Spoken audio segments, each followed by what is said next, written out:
hear myself through my headphones. Yes, man. Like, I feel real good about this right now. Pay attention, because you are now listening to Permission to Speak Freely. With your clips, man. But hey, I've been listening to Joyner Lucas, man. I put his album on. I was driving to Virginia, and it's like he just rap fast all the time, man. Like, yeah, I like Joyner. He just rap fast all the time, and he don't know how to rap beef. He need to stop doing that. He going back and forth with Skepta right now. Yeah, he need to stop doing that. Hey, let's start with some motivation, man. I got some motivation for everybody. I'm trying to tell y'all, don't worry about what people say about you. They're going to try to belittle you. They're going to try to cellularize your name. They're going to try to sabotage you. They're going to just try to do anything they're trying to do to destroy you. Yeah, yo. Boy, I'm man it down. Yeah, man. I want to respect you, but I can't. And I'm going to tell you why, because... Yeah, hold on. We can't do it. I wanted to become the combination between Denzel and Will Smith. And some way, somehow, I was able to accomplish that. Yeah, man. Yeah, welcome, y'all. Man, boy, Dumbo got me motivated already, man. They gonna try to destroy you. I think working on it. This episode is coming out today, I think. Yeah. Oh, really? Yes, that's how immediate some of this information is. I think we're gonna drop this joint today. Yes. Let's do it. If you a chief, first class going for chief, I want to say grab the new chief eval, because we're going to talk about that a little bit too. Shout out to Millington and Bill Houlihan and the good folks over there. They put out some good information, and I want to share that. Also, hey, this is the first episode that I already know the title and I already know the cover. You know, the cover just is going to be Glorilla, man. It's going to be not Glorilla. It's going to be the mugshot of Glow, man. Like, that was the they did her dirty. The name of this episode is called Proceed Until Apprehended. And the picture is going to be Glow. And it's a double entendre because the Proceed Until Apprehended, it represents something else. But hey, Damon, I got a question, and I'm going to break the fourth wall real quick. I see something about you, a note you put into our notes, right? So for the listeners, we got like this shared note thing that normally I write a lot in, and then Damon might come second, and then Tisha don't really write much. Oh, we putting that in there, right? So that's but the notes is I freestyle what we supposed to talk about on the episode, right? Yeah, and Damon got a note. It says the deluxe NGIS room, and I need some context. Yeah, bro. So originally, man, I was gonna get 2 rooms. You know, I got the kids, got the dogs, got all that stuff, man. Yeah. NGI said you don't need that. We got the deluxe NGIS, right? Yeah. So I was like, hell yeah, deluxe, sweet, I'm good. Easy day. Yeah. Man, I get in that thing, man. They got a living room, the area, and they got the room. Bro, the room ain't even separated, bro. What you mean? You know what I mean? Like the door ain't is no wall. So it's a wall there, yes. But the door, when you go around the corner, like ain't no door, nothing there, right? So I'm like, so then they put this little, I guess the bed come out or whatever, so my son could sleep on the bed. Bro, I was trying to I was gonna have 2 different rooms, man. Like, you know what I mean? For the dogs, my son, them being, and then me and my wife in another room or whatever. Bro, It was wild. And it was small, bro. And it was small. No, it was Where small, was this at? man. In Lemoore. Oh yeah, you can't expect. Shout out to Lemoore. Yo, you can't expect that like that. That shit was, man. I went to Singapore and got an NGIS joint, a deluxe. And it was just me by myself, no kids, no nothing, bro. It was like a 3-bedroom. It had a living room, a kitchen, a full kitchen, bro. And I only had it for one night. Oh, really? Yo, I was like, yo, I'm gonna have this one. No, I think I had it more than one night, probably like 2 nights, because I was like, this is what I told myself. I remember, I was like, I'm gonna sleep in a different room every night. Thanks, Novo. Thanks, Novo. Thanks, man. Yeah, well, now I do know, man. You know, and Jess, y'all did me dirty, man. I had a full family come up here, man. Lamore, come on, man. They gave you the best. I'm giving you the best. Lamore gave you the best they could offer, bro. That was just it, Novo. That was it, bro. Yeah, man. Hey, like I said, y'all, make sure you find a chief eval. Like, get that thing ready now. We're going to talk about it soon if y'all did not hear that. So you moving it. So I was at NGIS too, because I went to Norfolk this week for a symposium, a CNIC C-cell symposium that I'm going to probably talk a lot about as we proceed in this episode. We could crack right into it with this text that's going around. I guess Fleet Compton went around and had a conversation. It's a text going around. And I normally don't get into a lot of this stuff because some of this stuff, if it's like he going around talking to the Chiefs only, then it's not for everybody else yet, right? And I know some junior sellers don't like that shit, right? Like, well, wow. But it's like a lot of times it's just initial thoughts. Like we thinking about this, we figuring out it's still in development. But you know, when you got some dumbass leaking it, right? Right. It's out there now. Leaking it, right? Like, yo, I'm gonna put this out there. You know, always leaking it. Things get pretty chaotic, right? So it's a couple of these things and I'm definitely not addressing all this stuff. Some of this stuff we did talk about at the symposium, so I'm gonna line it up with that. Hey, but shout out to Fleet Compton. I guess he got like 30 days left. And a lot of that era, they going out now, bro. I was talking to, bro. I was talking to Toby Ruiz in Norfolk because he was there. Toby, he rolling out before the year is over. Mick Pond rolling out. We're gonna get into that too. Mick Pond was there too. He talked about his retirement. So we're gonna talk about that too. But Rotator Sunset, I'm not worried about that. The Joint Service PFA test, right? So that thing there, it came up to me before at a CMC meeting from a Fleet Master Chief. That's a real thing. And on top of that, I saw that the CMSAF put it out to the Air Force. He tried to throw it out like on a low to them so they could prepare. Like, hey, we about to go to this Joint Service PFA test. And then the Air Force like blew it up on him like, hey, he's the worst CMSAF of all time and all this. Like, he making us do this or that. And it wasn't the whole Air Force. It was like one of the meme pages I saw. And I'm like, I hit up the meme page. I'm like, hey, y'all, this not a unilateral decision from him. Like, it's like, and I ain't want to say too much because it really wasn't a lot about it yet. I'm like, but it's coming soon. I think it's coming as soon as January, y'all. It's a SecDef thing, right? Every service, we gonna be doing a PFA. I heard 2 miles. I think what Fleet Compton said was like 3 miles. 3 miles. Yeah. Yeah. It's a push-ups and pull-ups. If it's pull-ups, I'm telling y'all now, I gotta practice. I gotta practice pull-ups. I gotta practice. Pull-ups ain't it. But I heard it was just going to be the plank. I heard it was going to be 2 miles push-ups and the plank. So we'll figure it out. I think a few of the other services do pull-ups though. I think Marines do pull-ups. I don't know. That's interesting. But that's all it's about, man. It's about, practicing. But I will say this, Dumbo, I want to add to this, man. Like, we need to read into this, man. We kind of in a way, we kind of knew this was coming, man. SecDef came out and said we need to be more fit. We need to be this, you know what I mean? We need to be that stuff. So, and he was talking about all branches. He wasn't just talking about Navy, talking about, or he was talking about everybody. So I kind of seen this coming a little bit. Yeah. And then on top of that, man, since COVID, man, we've been slacking anyway, though. I'm gonna be honest with you. I know everybody like the one, cycle or whatever. We kind of been slacking on PT since COVID, man. I mean, it's probably about that time we to crank it up. Now, 3 miles? I don't know. But, I think we need to crank it up, man. And maybe I'm talking because I'm 45 now, too, though. You know what I mean? I may not do too much. You know what I mean? Yeah, right. Yeah. I was talking to one of the ladies. She's like, I got to do like 17 push-ups, yo. It was like 3 miles. And I think that's a younger lady, I think the older you get, you hitting like 12. But 3 miles 3 miles is crazy. I think it's going to be 2 miles. 3 miles ain't it. I don't think nobody running 3 miles. 3 miles. But yeah, you can't go from 1.5 miles to 3 miles. Yeah, that's crazy. People be struggling. That's with crazy.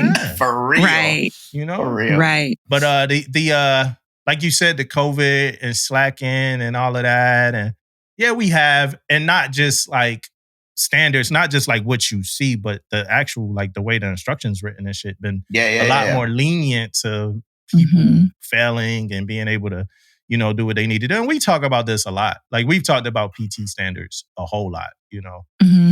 Very recently we just talked. But yeah, that's the thing. I heard about it. I heard as early as January. I heard that's going to give us 2 a year with the Marines having 3 a year. That was what I heard. But I know it's on the big table still. It ain't nothing that's official or nothing. They still talking about it. But yeah, I heard about it too. So that rumor is circulating. I'm not going to say the rumor's true, but it's circulating, and it's I might as well say it's true. That shit's going to happen. Most likely, unless it gets fought. It's the conversation happening, right? I don't know, you know how to say it. It's a conversation for sure, but it might get fought. It looked like the Navy fighting the hardest. That's what it looks like. I have a question. Like, do y'all think that some of those policies that they got rid of, like if you pass the PR or if you fail the PRT, you can't transfer, you can't promote, and getting kicked out and all that stuff. Do you think that's going to come back? You think? I mean, it probably should. If we want people to, if we want to like have a culture of fitness and we want people to like focus on that, it probably should. I think foremost we should get back to command PT, but I think some of those things should, if that's what the focus is. Yeah, and I'm gonna add to it. Hey, I know Dumbo just said command PT. Command PT also been a thing though. It just dropped off. It just dropped the fuck off, man. It's like, still on the policy, but I don't even know if people still do FEP. Yeah, it's a thing. It's a thing. But do they still? FEP is just like you fail, and then it's like, here, you know, sign this paper saying you in FEP, but that's it. Tish, I'm gonna tell you this, Tish. CFLs are trying to do it. You know what I mean? I just think the mission is way bigger now in some areas. Yeah. You know what I mean? The mission is more important. So that's what goes to the wayside. Right. PT, all that stuff get pushed to the side. And that's up certain areas though, especially I'm not talking for all commands, but I know at sea, that shit get pushed, you know what I mean, to the wayside. That shit get pushed. Ask your CFL when they meet with FAT, man. Just ask. Yeah, it was like, you might not see us, man, because it's like 4 o'clock in the morning. You know, we beat up round the corner from around the corner, man. Man. But we get together, though. We do. Hey, CFLs, don't come for us, CFL, because we know the truth. Don't come for us, man. Right? Nah, hey, I had a CFL on the bush, man, and this boy was not playing with nobody. He was a chief, yo. He was strict. Like people trying to like certain times. He like, yo, no breaks. I'm not cutting nobody though. These people want to play, bro. Like he was aggressive, yo. I guess that's how you gotta build a carrier, bro. He was like the man for the job. Like no, like chiefs try to like talk to him, smooth it over with him. Nah, bro. Like you coming here, we taping you, whatever need to get done. We not playing with you, man. Recruiting and retention, I ain't gonna talk about that. I guess we got it up. I saw somewhere where Admiral Cottle was talking to Congress, or he was on the Hill saying that lowering like some of the recs didn't lower the like grade of seller that we've been receiving. Senior enlisted marketplace, I'm not gonna talk about that, man. I don't want to talk about that every single episode. But it's not going away, right? That's what he said. It ain't going away. It's not going away. It's actually helping detail people. It's helping detail people, you know? Yeah. People going where they need to be. So it is what it is. SRB decrease. SRB is on a decline. Not a lot of money for the fiscal year. Not worried about that. Full power Navy. I'm going to talk about that when I talk about what we talked about in the symposium. So there's no reason to talk about it in this text. I only wanted to get into things that I actually had some information on. New uniforms. I honestly don't care. Do you? Yeah. Nope. Not at all, man. We're going to have to get it. It's going to be whatever. We got to get it. Like, I honestly. Hey. I do agree with the fact that I did read something about, trying to make like one uniform to do a lot more. You know what I mean? With one uniform, I like that concept. But come on, man, we got way more uniforms, man. Like it's crazy. I'm talking about not just a new uniform. We just got too many fucking uniforms, man. Like too many of them. So, yeah.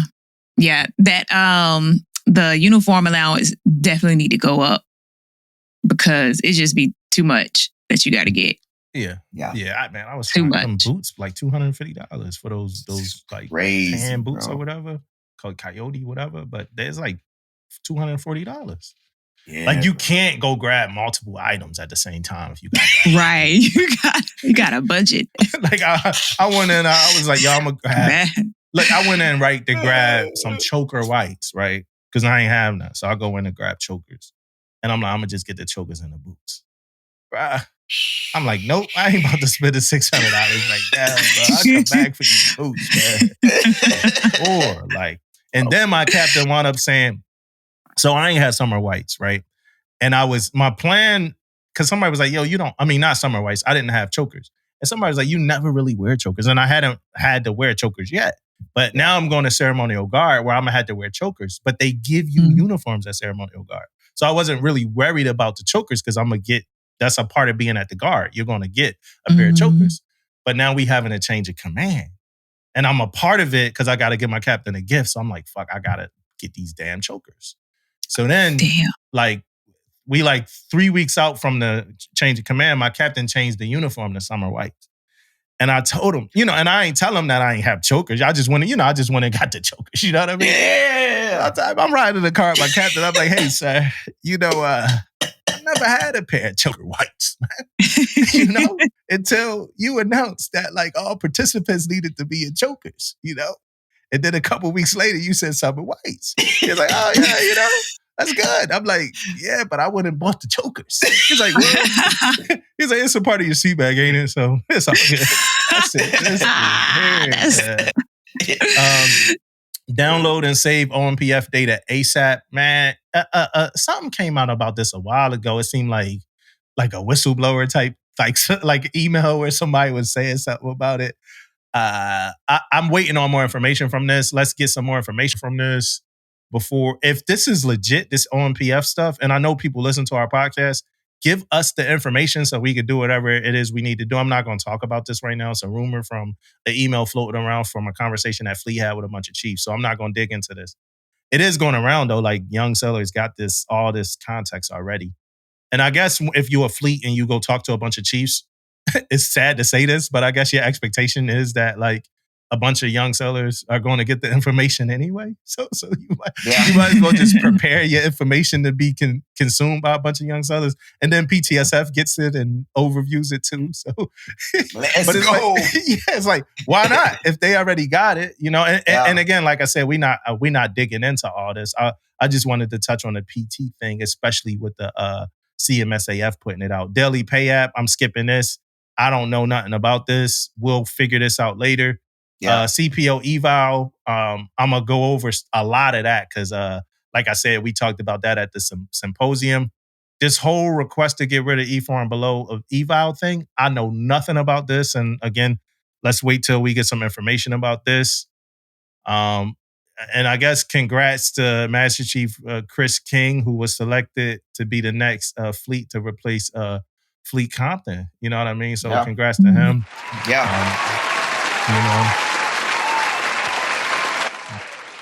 Yeah, so there's a lot of stuff. So for the list, it's going to be a pretty informative episode because, like I said, I went to a symposium and then we just kind of overviewed that text message. But before we get into information, what's up with y'all, man? How y'all been?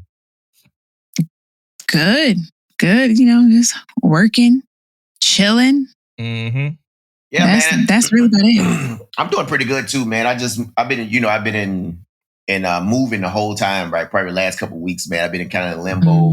So I just got my place yesterday. So I got a million boxes around me. I'm like in a box right now in this room right now. You know what I mean?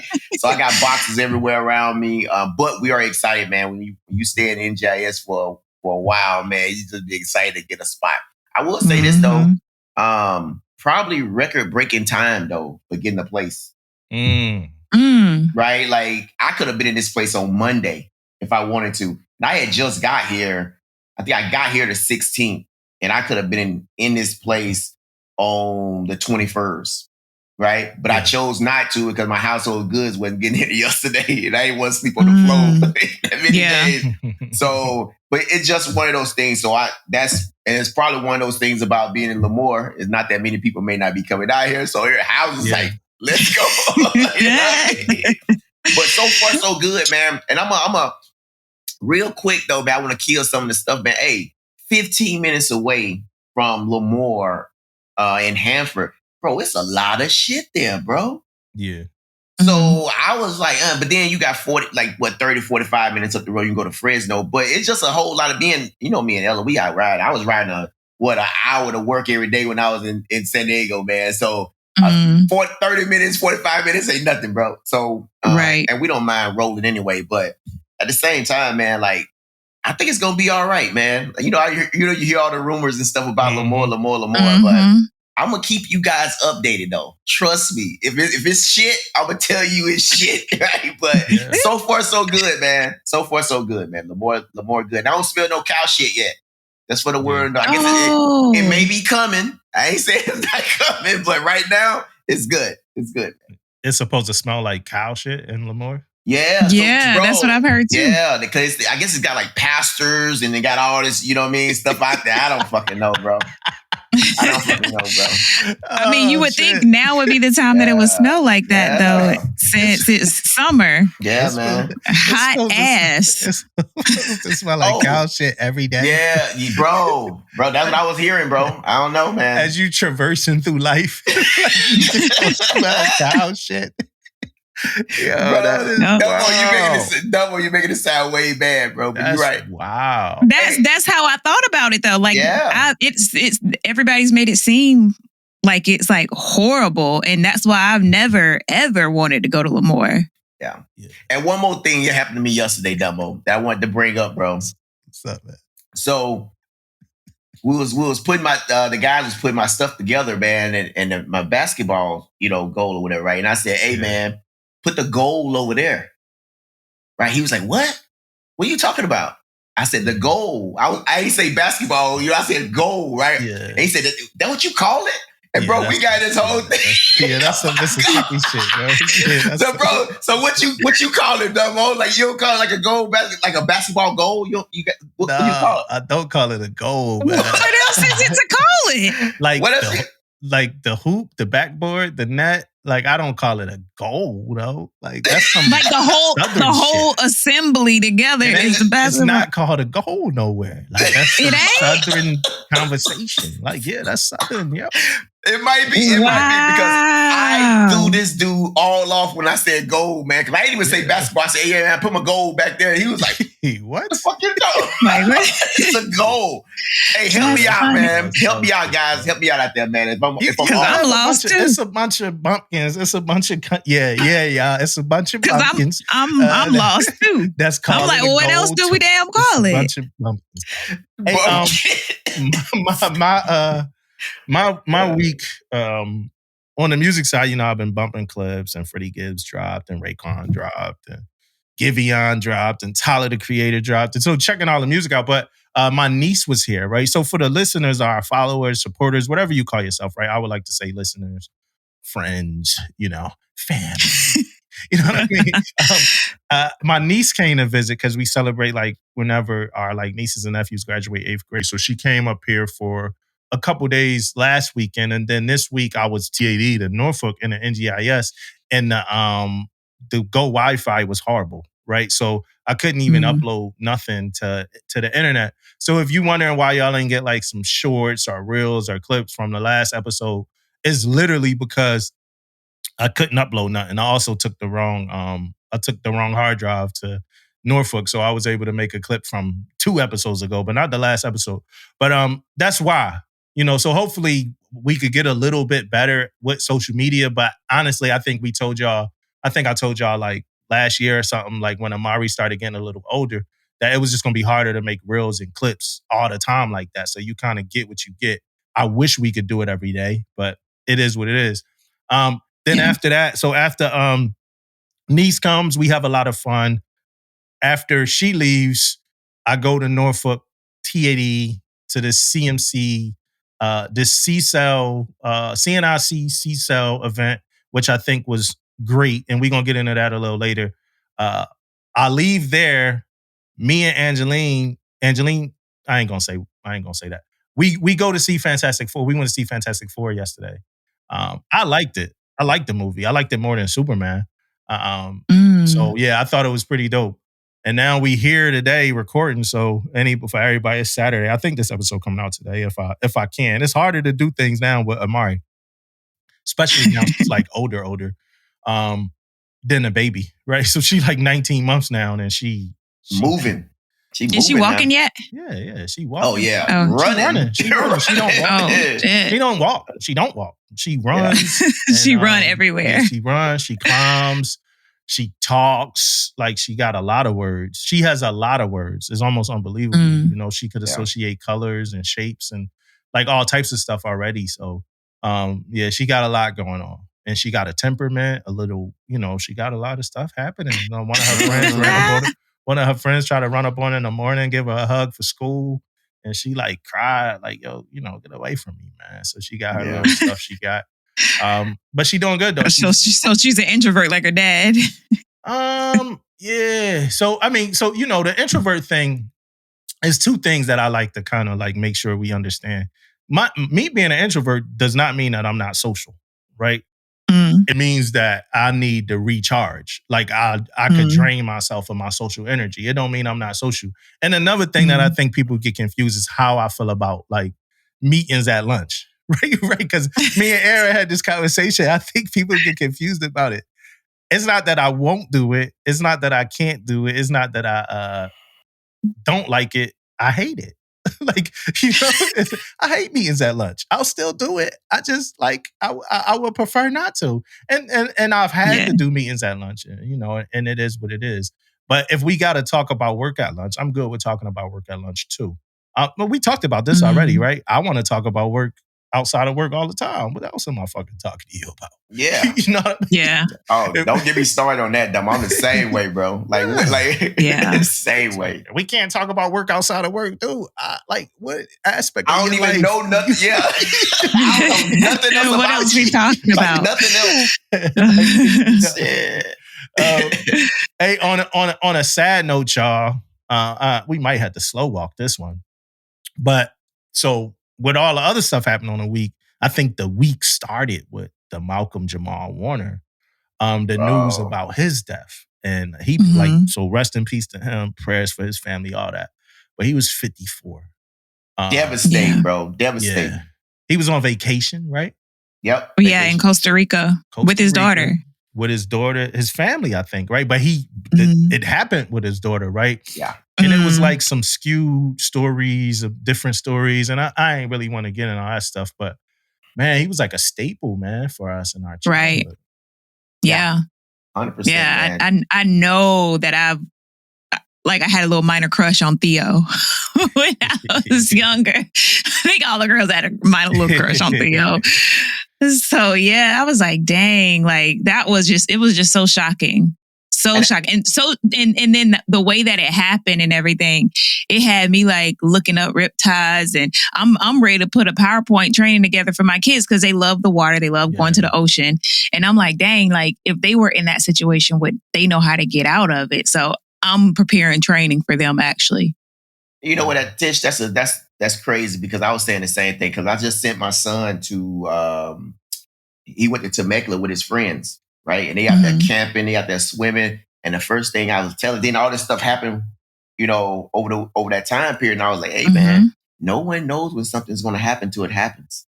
So don't think you invincible out there, man. Watch your surroundings, pay attention to what's going on around you. You know what I mean? Because you never freaking know. People out here killing people, shooting each other, doing all type of wild stuff right now, man. So you have to pay attention to everything. I'm always having these little small talks. You know what I mean? Even in the house, I'm always talking about it, man. Like, even when they go on trips, like even Ella do her girls' trip, and I'm always cautious of all that stuff, man, because your surrounding is crazy now, man, on what's going on in the world. So I'm always having a talk. But back to Jamal, man. Look, man, like a staple in the household, man. It's probably the best way to say it, Dumbo.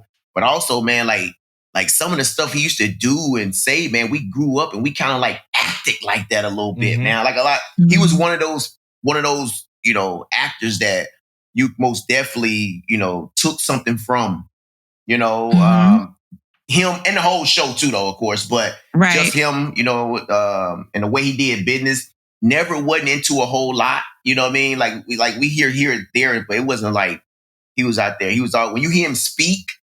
You know what I mean? You like, oh shit. You know what I mean? This guy, like one of those guys that you want to look up. You know what I mean? Online, what he's up to, what he's doing. So most definitely a blow to the community, man. Yeah, for real. Yeah, blow to the community. Always about peace, happiness, smiling, family, like always. A child star that matured gracefully, right? That don't always happen. Right? Yeah. So definitely, rest well. I saw some like a show it was crazy, like a little crazy show he was in a while ago. It was pretty good though. But so shout out, like I said, shout out to him and his family and stuff like that. That definitely, and that was the first hit that we took to our childhood, right? So all these hits are to our childhood because some of these people, like you might have said while they was alive, piece of shit or whatever you want to say, right? But like these hits, and I see you got your yellow and red tank top on, t-shirt, perfect. You might be mad about that, but Ozzy Osbourne was next. Like 2 days later, I think, the 22nd was Ozzy Osbourne. Yeah. And Ozzy. So for Ozzy, I think about Guitar Hero and like people playing Guitar Hero on the ship and all that. But then I think about the reality show, the Osbournes that him, Sharon, and our kids did. And that was a major, I was a big MTV kid. I was big into music, so I was a big MTV kid, VH1 kid. So that was a big show for us, for me growing up. I was like a generation behind the Cosby Show a little bit. So the Cosby Show was syndicated when I was younger. Like it wasn't like the Gordon Gartrell moment. Like it wasn't like a moment for me. It was a relive moment versus like the older a generation older than me, probably like your generation, who that Gordon Gartrell moment that Theo had was like happening for y'all. When y'all was in school or whatever. Yeah. And then Hulk Hogan. And then the Hulk Hogan. So it's a lot of conversation about Hulk Hogan, right? Just the racist statements and all of that. What I want to say about it is this. The Hulk Hogan, the Ozzy, and the Theo, them passing away, they all represent, for me, moments in my own life and my own experiences. And Hulk Hogan's, like, the character Hulk Hogan, let's talk about that, was a major moment in my life. He was like, he pretty much branded wrestling as this commercial entity and this big business. And like, he was the face of all that for a little bit. And so like the impact that he had on that wrestling, and I used to be into wrestling a little bit. My favorite wrestlers was like Shawn Michaels and Stone Cold Steve Austin and The Rock, of course, right? But I knew all that came before them. It was Hulk. It was like Hulk Hogan toys.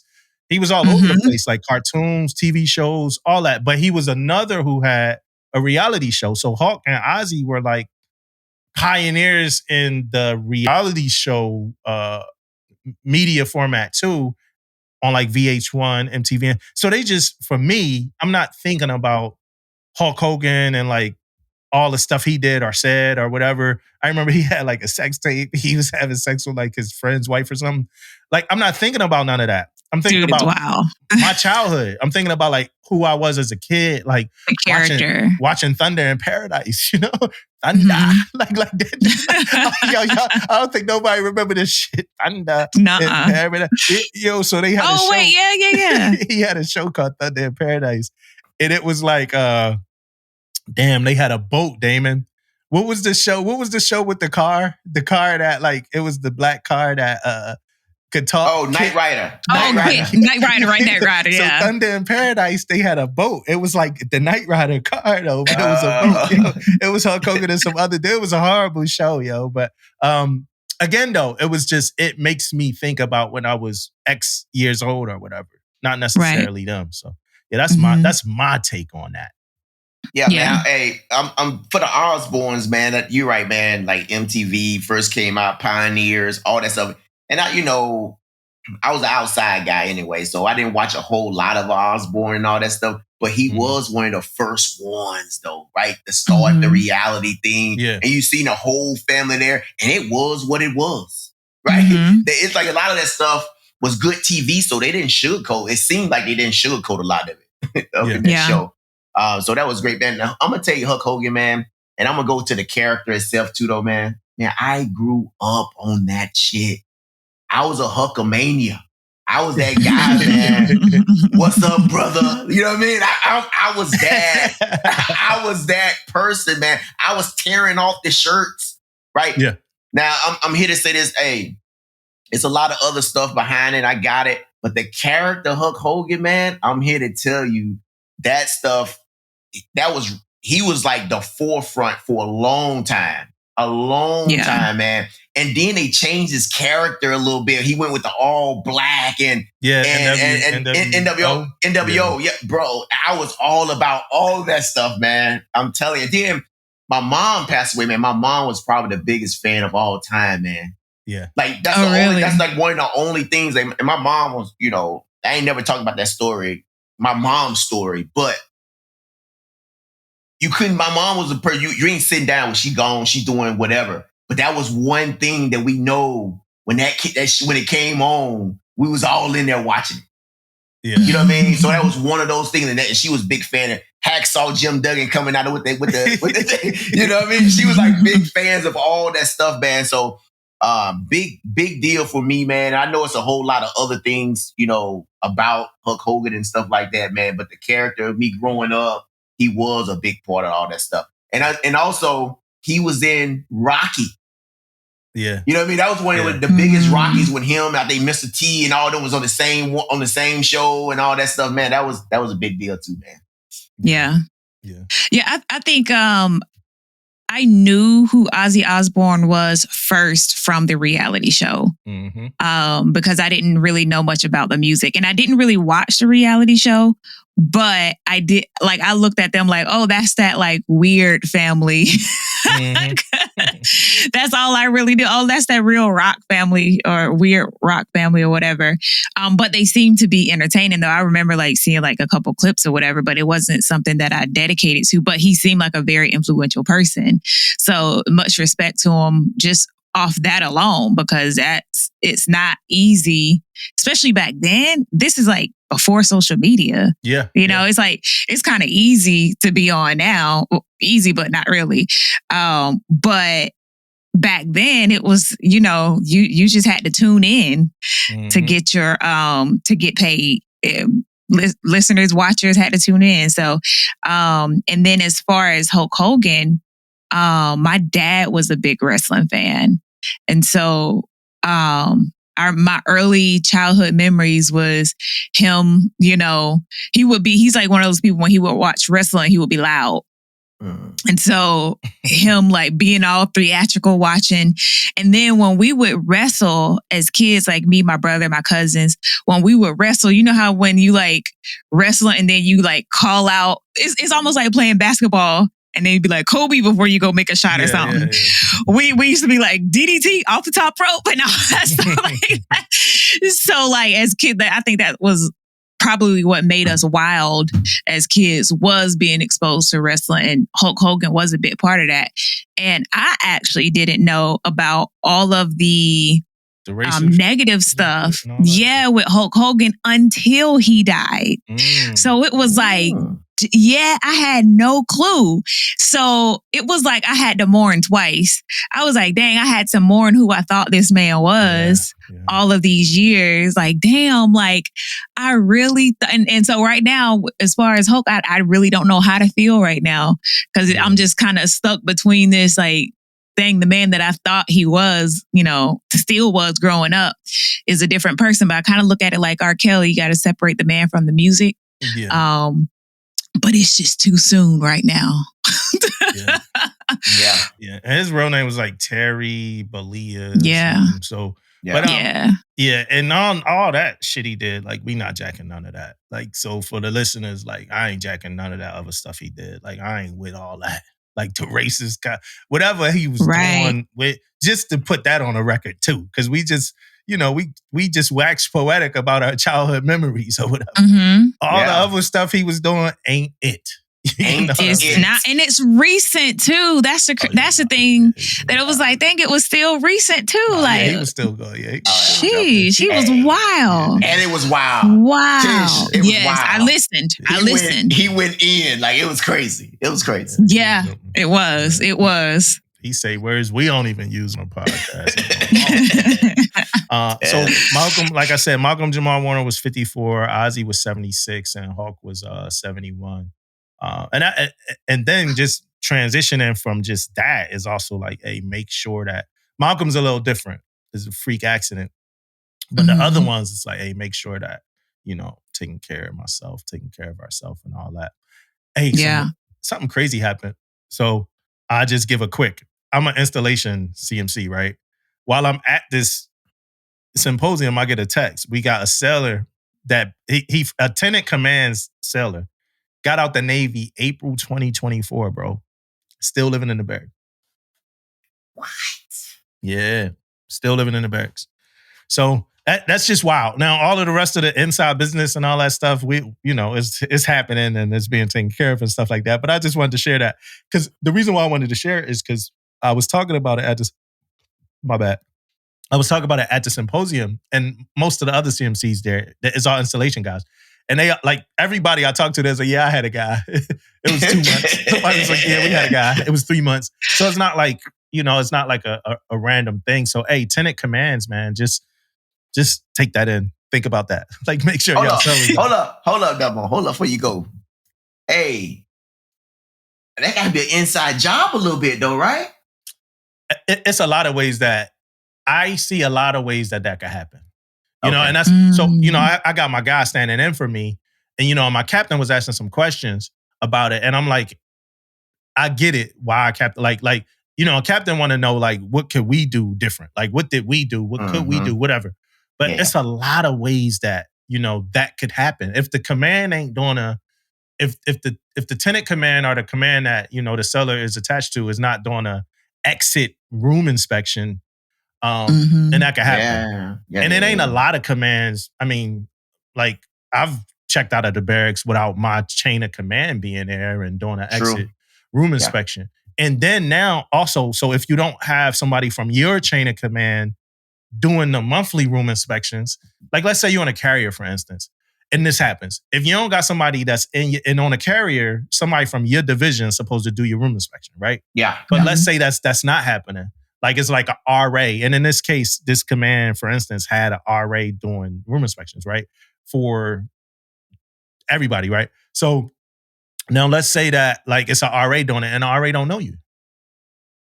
So if the RA do it, the RA don't know you, that's another thing. Or also, in our case, our UH, they send the report. Like, the way it was found out was like one of the chiefs from the command looked at the report that and the chief he not really even like involved, but he just decided, hey, let me look at this report. And he was like, yo, that used to be my guy.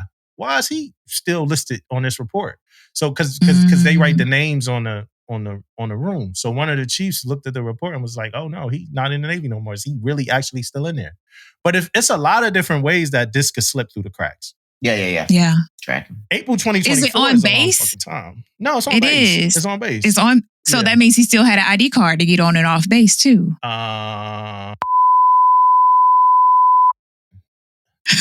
We don't have that. Like, you could just come to my side. Got it. Yeah, you just come to my side of base. Y'all just all out there in the open. Yeah. I was we exposed. All right, so let's I just upset the hell out of that. My bad. It's public knowledge. I mean, like, at this point. But I still feel weird about saying it. But it's definitely you know what? But to go along with that, right? So, in Texas, there were some like what do you call them? I'm drawing a blank. The mafia, the cartel. That's the word I'm looking for. They were shooting at Border Patrol agents in Texas. And so they were like, everybody be vigilant or whatever. And then they put a gate guard, or they put an agent at our gates to check our ID coming in and out. Yeah. For me, I'm like, okay, that's what I'm talking about. Let's do this. That's what I need right there to feel right at home and cozy. They did that thing for 3 days. And then that was it. And they really weren't like, because we have a code to get in. So they would like wave at us as we came in, like not necessarily check our ID 100% of the time. But I was just like, they were just like, y'all, 3 days ain't that happy, y'all good. Like, y'all straight.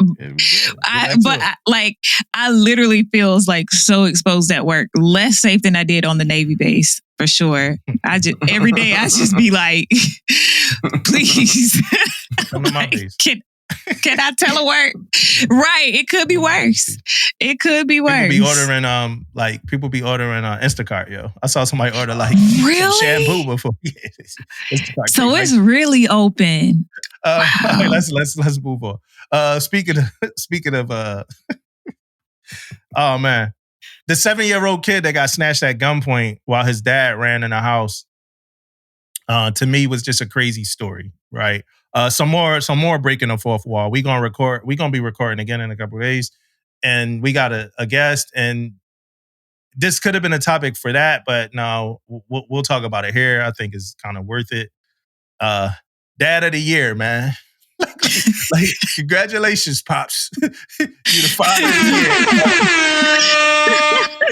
year. Yo, he ran in the crib and let his son get snatched. Now, it's two ways to look at this, right? It's two ways to look at this. And then I'm going to shut up.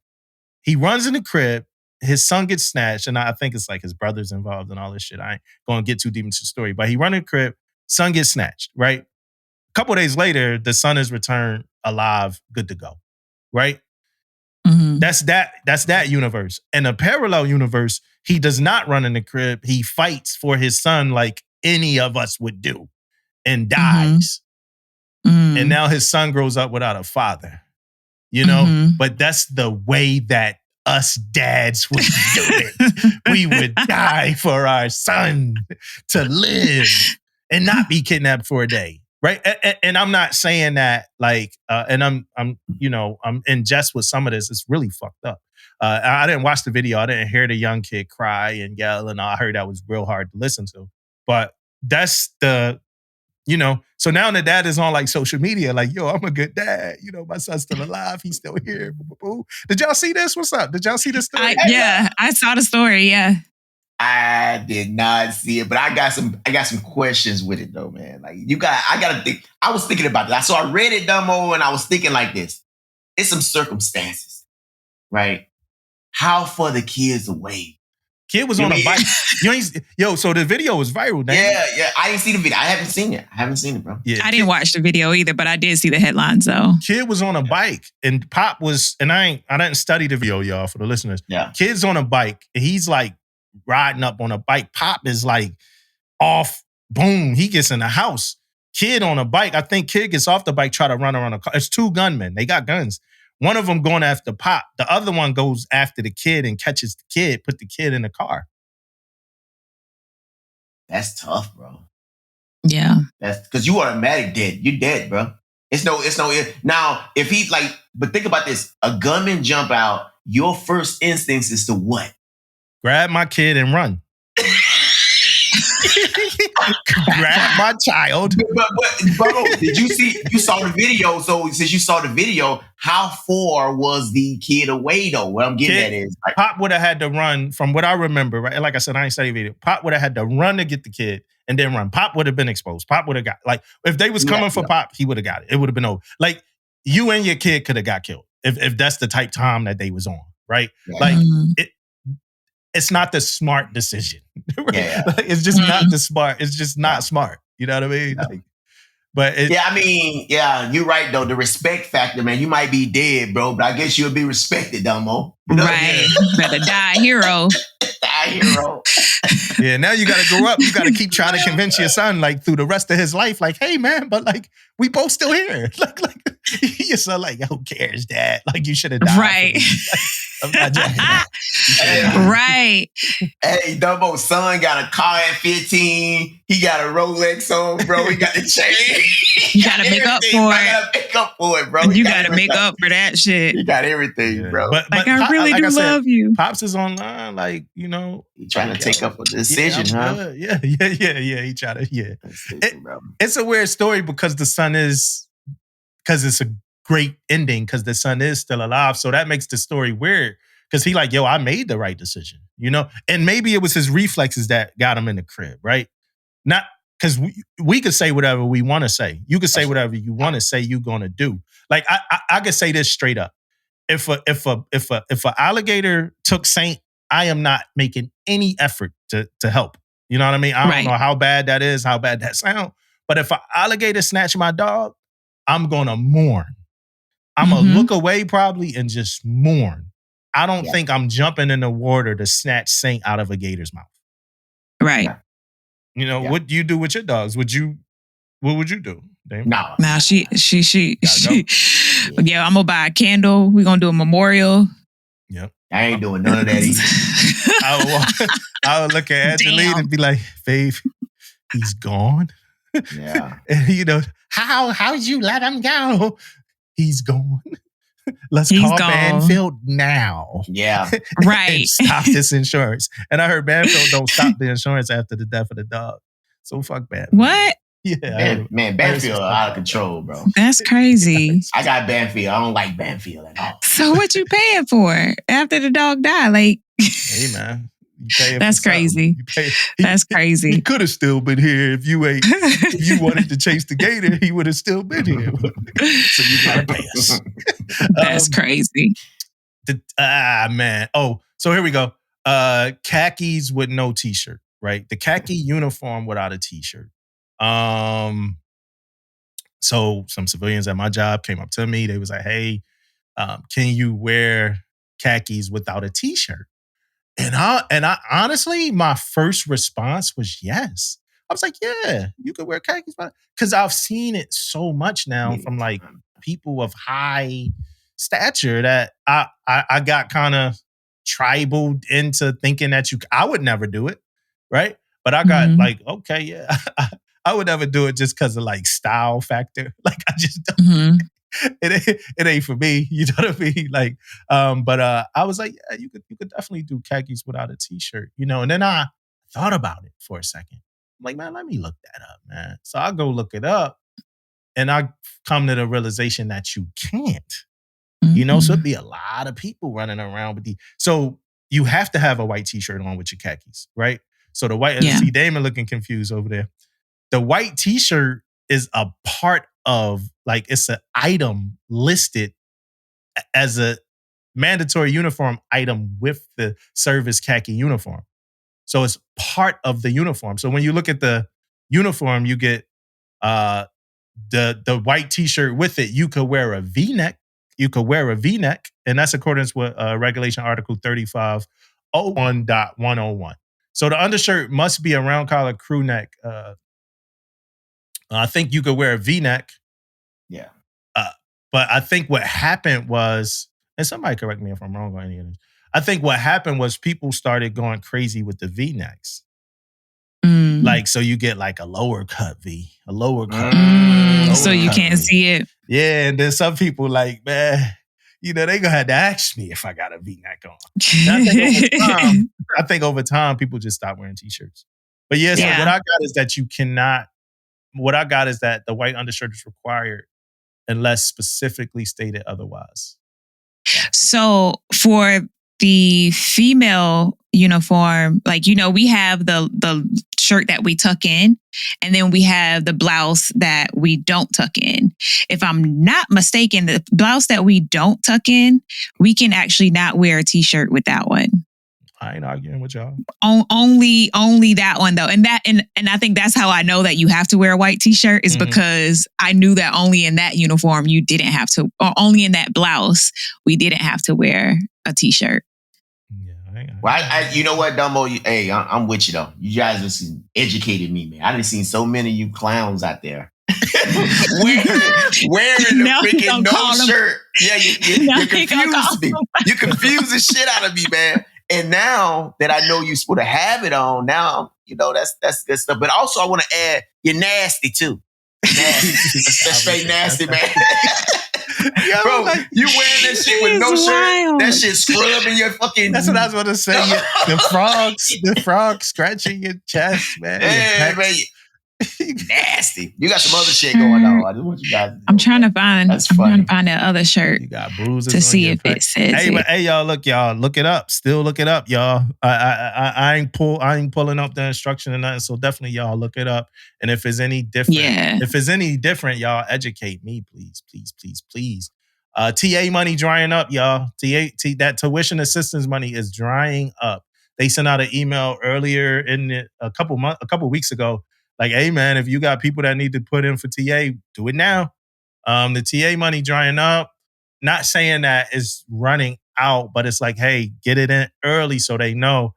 But the Navy is pushing the community college, man. The Navy is pushing that community college. They want people to go to that community college, USNCC. So, and it's a lot of good stuff there too. So I think I honestly think I'm gonna look into it a little harder too. Yeah, most definitely, man. Hey, and they've been pushing that TA thing for a while now, man. Get it in, guys. Hey, that's one of the benefits. Who join the Navy? I want to see the world and I want to go to school. There you go. Let's go, man. Yeah. Like, put it in. Do your thing, man. Do your thing. Yeah. Hey, question for y'all. Do y'all, man, so MWR, you know, they did their survey this year, right? So I got some numbers back from the MWR survey. And what do y'all think is the percentage of customer satisfaction that sellers, so it's 40,000 participants. Can y'all guess where y'all think sellers ranked customer satisfaction at for MWR as far as percentage wise? If I was guessing, Dumbo, like right now, I will probably say about 30%. Yeah. What about you, Tish?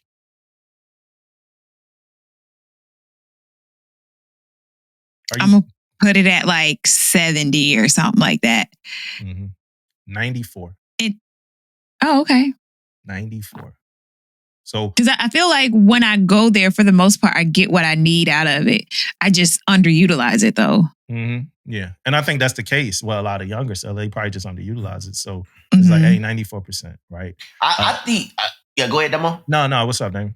I always be thinking like when I think about NWR, man, I think it's not just underutilized. I feel like sometimes too that MWR could do more. And I say that only because I feel like all this money that's being spent goes to NWR.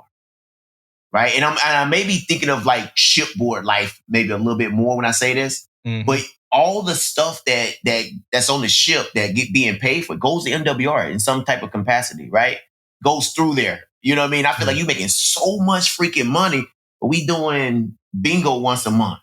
You know what I mean? We doing this one. So I feel like it's more can be done also. Now, that also saying is though, who is doing these surveys?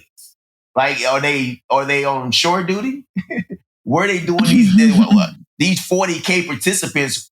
Like, I don't know who this CNIC. So this is shore this installations. So we talk installations. This is installation specific, right? Installation specific. Okay, my bad. I didn't get that. Okay. But hey, Damon, I was the MWR chief on our ship, man. Like for a couple of years, bro. Like that joke just hurt my heart, bro. Like it's like, yeah, MWR can do more. Like I know you was the president. I remember. Nah, I'm the president. You know, I was the funds custodian, man, and I mean, honestly, like a lot of that, like just for you, just so you do know, a lot of that is really up to that money. Like you don't really see all that money that we talk about, like the ship store money and all that. Like you see it, but you see it a different way. But also, people have people have funds like allocated funds per person, per quarter, and all of that you could use for a departmental event. And a lot of people pull them. Like a lot of departments pull those funds often. And I think it's up to like $20-something a person, which I think is pretty good. But another major part of it though, Damon, is participation, man. Like you gotta have people that, want to do shit, And then for like a bigger command, your holiday party is going to eat up money, bro. Yeah. Your holiday party is going to eat up money, and your command picnic, and your summer, whatever your summer event, they're going to eat up most of your money, right? Yeah. And then you want to spend money trying to get new movies, try to get new games, try to get, because you got a whole MWR inventory and stuff like on a ship, right? So that's where between the two major events, and it's a lot of guidelines on MWR. You could do a lot of different stuff, but between them and the pure just lack of like people like good idea fairies, but not wanting to carry out like and execute. That's where you get a big drop off on like, damn, we could do more. And a lot of people, they got these, they got divisions. And so what we always struggle, remember them chief meetings? Matter of fact, it's all coming back to me, David. Remember them chief meetings where I'm like, hey, y'all need at least 2 reps. You need a rep and a backup from every division. Ain't nobody. Everybody want to work. You want to do maintenance on guns. You want to be in the galley. You want to work on some electrical controller, right? You don't want to send your people. You got people doing DC maintenance, Damon. So I was like, hey, we need some people. Yeah, man. So they also asked, does MWR help manage stress? And 69% of people said yes. And then the fitness aspect of MWR, and like if it added value, that was a 74%. So the reason why I'm saying that, because MWR had much higher numbers than I expected. Like, I thought the numbers were going to be lower and at this time, especially on the installation. Like I would have thought the installation numbers would be lower than ship numbers for MWR. Because on the ship they right there, is your shipmates like putting together events and doing everything. Usually on deployment, you boom, boom, boom, boom. On the shore, it's a different entity. Like, do you even understand the single seller program? Do you understand N for 10 and like all the stuff that they offer? But it seemed like sellers do like it, Yeah. And maybe what it is, because the commands, even on shore, you have your MWR committee that's doing stuff. Maybe that's kind of their view of what MWR is. I still think that MWR is underutilized by junior sailors. So I feel like probably a lot of the ranking is more of, my command MWR good. Well, on shore, you don't have a command MWR on shore. Most commands. No more? I mean, you shouldn't be. I mean, to my knowledge, again, I could be wrong, but to my knowledge, MWR is not like that type of MWR is provided by the installation. So those funds and all that, like, so if you got a shore MWR, that's like, to my knowledge, it ain't an official MWR. Y'all just named some committee. We named it MWR, and that's mostly what I've been exposed to. Yeah, and they at shore commands. Yeah, and what they probably doing is not utilizing the actual MWR that's available to them with the allocated funds and all that other shit. Oh no, we get that close to the holiday party so we can plan the holiday party, but that's about it. Oh, so they just standing up this like hodgepodge like MWR at the command.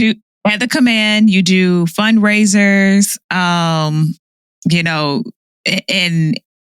for the most part, you do the fundraisers and then you get the money from the allocated money from MWR based on how many people you have in the command. And that's the money that you use for any events that you have, like cookouts, and what is it? Family Day cookouts, and then the holiday party. Oh, so they go into the building, the actual MWR facility, and like getting that stuff, right? They're not like making their own money and doing that, right? They not doing fundraisers for the MWR money, are they? Well, the fundraisers, because usually MWR money isn't enough for the holiday party. So we have to offset the money that we get from MWR. That difference, we usually have to like do fundraisers and stuff. Yeah, we had a fun committee, but we called it the ERC. Okay. But yeah, okay. Well, let's get into Hold on, before you go there, circling back, because I like that term. I misspoke about the female t-shirts. Yeah. So it's actually optional, period, unless onshore duty, at shore commands, except when wearing utilities, utility and jumper style uniforms. You won't even wear utilities no more, dog. Yeah, that's old school. That's old. That lets me know that, yeah, that's been there for a minute. But I thought it was just for the one pair of khakis, but no, it's optional for all of it. I guess I just preferred the look of the t-shirt with the regular service khaki shirt. Yeah, I'm glad you circled back. I probably misspoke about 17 things already. I ain't circled back. I just wanted to make sure. I had to figure it out. I don't want somebody coming at me. It is probably about to happen again about 16 more times. Because, junior sailors be ready to correct a chief. They be ready for us to be wrong. Yeah. They be ready for us to be wrong. They be like, please be wrong so I can check you. And they like, oh, yes, I did it. I need to get get your reference out for everything I'm about to talk about. You know what I'm saying? We about to just talk. So let's get to this symposium I went to, y'all. So I was in Norfolk, went to the symposium, and I'll just say this, that so before I went to Symposium, I did work on some chief evals, but I'm going to move some of that conversation down to the symposium part because they talked about it. But I want to give a shout out to Admiral Gray. That's the CNIC Admiral. And I want to give a shout out to Andre Brown, Force Brown, CNIC Force CMC for putting this together. So this is the first CNIC C-Cell symposium like ever, right? So it's a bunch of other communities have symposiums and stuff like that, but this is the first one for CNIC, like pretty much installation CMCs, right? And what they want to do is start, like we're talking about like installations being TICOMs and like building leadership in those communities versus people feeling like installations are retirement homes, or installations are places to kind of unbuckle or fall back for a little bit, right? They want to build this community up. So as you go, installations could be a beast. So as you get more expertise, you remain in installations versus feeling like, hey, I have to go major ship command and do this or do that. So get rid of some of that stigma. So a lot of that was that, right? All right. First part of this though, CNIC came in, right? Admiral Gray came in and he talked to us. Somebody called this a wire brushing, right? That was a really good, I thought that was the best term you could use for it, was a wire, calling it a wire brushing. I'm not going to really go too hard into like what he said, but it definitely was, to me, very passionate. And I want to call it a call to action. T say she got a Teach look. That was okay. Got you, Teach. I was all trying. All right, you be back. I was trying to be discreet. Okay, you be back, Teach. But it looked like a call. It looked like a call to action, Damon. So it ain't nothing. So remember, I got on a podcast a while ago and said, "Hey, is the Chiefs still the get it done crew?" Yeah. And I said I read an email from an admiral, and an admiral was talking about getting a CMC being able to just get people together and knock something out. You remember, like, that's how I framed it? Yeah. That was Admiral Gray who sent that email out. You know what I mean? Mm-hmm. And it made me think, can we still arm up a group of chiefs to go do some shit? Like, no matter what it is to do, can we arm up a group of chiefs? And it's not 100%, or to me, even an 80%, like, yes on that, right? It's some contingencies. So he was talking about things along the lines of that. I don't want to quote him on nothing because I think that was for the room. But I will say that one of the things he talked about was like normalizing deviation, right? Like that's starting to be a thing. Having shitty looking ECPs, he brought up, right? He also talked about we never outsourced pride and professionalism, right? So I took that down as a quote. We never outsourced pride and professionalism. He also had this story about cutting grass and just like all the red tape. Like, so it was a story about how he got to a command and whoever it was, they had the grass high at like a few houses in the neighborhood because people wasn't living there. And they were saying they couldn't afford to cut like all the grass. So they kept it high. So, him and a group of people just got together and cut the fucking grass, and since like he was out there, the sellers was out there too. People were motivated to get out there and cut the grass. He also, and I put a quote here, he said, it's a gaping hole in willingness to make a decision and stand by it. Right?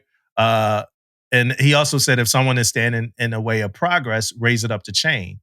And then somebody came behind him and they were talking about proceed until apprehended. And that's where I got that from. So one of the things I want to say, just coming into the conversation, is everything that Admiral Gray was talking about was sailor focused. It wasn't focused on nothing else but sailors, especially our junior sailors. You know what I mean? And basically, he lit a fire. I wish you could have heard this, Damon. I wish anybody could have heard this. And I wish I heard this a year ago. But it for me, particularly, it was a lot of dudes in the room that been in for over 30, over 20. Like it was a lot of older, 25 years, a lot of OGs in there. But for like a guy like me that's just jumping in this 18 years in that needs something like this, kind of like, yo, like let's do this pulse check and I was motivated and energized from that conversation. You know what I mean? Yeah. I was motivated, energized, ready to go from that, bro. And the proceed until apprehended part, it's pretty much like, yo, you a fucking chief or you a captain or you're a leader. Just go and lead. Just go do shit. Stop worrying about, can we do it? Like, what's going to happen? And if you know that this wall needs to get painted, go paint. He had this other story about how he got a group of sellers to, because they got like the whole self-help program going on bases where you could fix your own shit, right? So he had this other story about how, and jump in whenever, Damon. Yeah. About how like him and this group of sellers was like painting. And then like some other people came up and was like, hey, you can't do that. It's against this, that. He was like, all right, well, go find the regulation telling me that we can't paint. Just go find it. Telling me we can't paint. And then when you come back with it, we'll stop. But we're going to keep going until you come back with it. But we're going to paint this wall. It need to get painted. And it was just like, fuck all that red tape. And it ignited me because I'm on an installation and it is a lot of like this, that. And and I always ask the question like, yo, why is it so hard? And it's almost like the red and yellow tape, it restricts like your ability to lead. And I had a conversation with my captain a couple of times, like, yo, this is not like, and like me talking to him and him sharing an idea with me, but like, it's certain things that happen where I'm like, yo, this is restricting us from being able to just be leaders, So that was really what the Admiral was talking about. Like, it's a deficiency in people being willing to do that and all of these roadblocks. Yeah. So Demo, with with the whole conversation again, I wish I was there too, right? And one thing that motivates me, especially coming from an admiral or coming from somebody with you in the room that got power in his words, in their words, is that you sit back and you listen, you like, that's the shit I'm talking about, right? Yeah. So it motivates you because it's the stuff that you talk about also. Yeah. Like, why all these roadblocks, right? Why I can't go out and do this? Why I can't do that? What is stopping us from doing this? And then you sit back like, that's what the fuck I'm talking about, right? Like what's going on? So it motivates you because, it's the same shit. And now you got somebody at that level talking about the same freaking thing. So you got to get on board. So, I'll be right up in there, man, like pumped up, ready to rock, bro. Yeah, and a lot of this stemmed from the barracks, right? UH, right? The whole situation. Yeah. The situation with Guam and all that. And that wasn't even a Navy barracks. That was an Air Force barracks. It wasn't even our barracks, but we had sailors there. So he's like, we had sailors there, so boom, that's my problem. Right? What happened with that? It was a barracks. We talked about it on one of the episodes, but it was a barracks that was just really horrible, like real nasty. And it like ignited this. SecDef went there, wasn't even supposed to be going to a barracks. He went to the barracks. Barracks was so bad, it ignited this whole like firestorm of like, let's look at every barracks, let's figure it out. Admiral Gray's like, hey, everybody go out and inspect these barracks, see what's going on. And when it came back, it was more than that barracks that was having issues. And his thought process is like, hey, a CO and a CMC should know if they barracks is fucked up. You know, if they got sellers living in these fucked up conditions. So I see sellers in the comments like, yeah, we worrying about this. You know, we worrying about baby hairs, but what about these fucked up barracks? Hey, that's on Admiral Gray's list. And he's passionate about these barracks being kind of like fixed, right? Mm-hmm. Money plays a part in some stuff. He's frustrated about that too. Like a lot of stuff us as sellers don't know is like the amount, like how much money plays into stuff. Mick Pond was talking about that too with like PPV and you know, and stuff like that. But so Admiral Gray shut down, like, so after this firestorm happened in these barracks and all this shit, Admiral Gray and them shut down 2 barracks. They shut them down, you know? But and his frustration with that was because he was the one who made the call to shut these barracks down, you know? And it's like, hey, it's a captain, you know? It's a RegCom, you know, it's a whole bunch of other people before me that could make the call to shut down the barracks. It's a CMC. It's a whole bunch of people. You know, why are we weighing it on a scale, lollygagging? If the barracks is inhabitable for our sellers, shut it the fuck down. It don't take me to do that. Yeah. You know? And that's what the proceed until apprehended kind of means.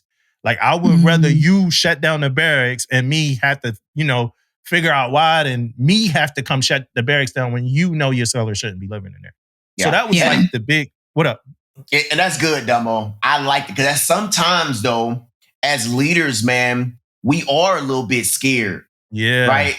When we talking about hundreds and hundreds of sailors that stay in these barracks, and then I go over there and say, no, shut this down, right? Yeah. I'll probably go over there and say, let's clean this shit up. Right? Yeah.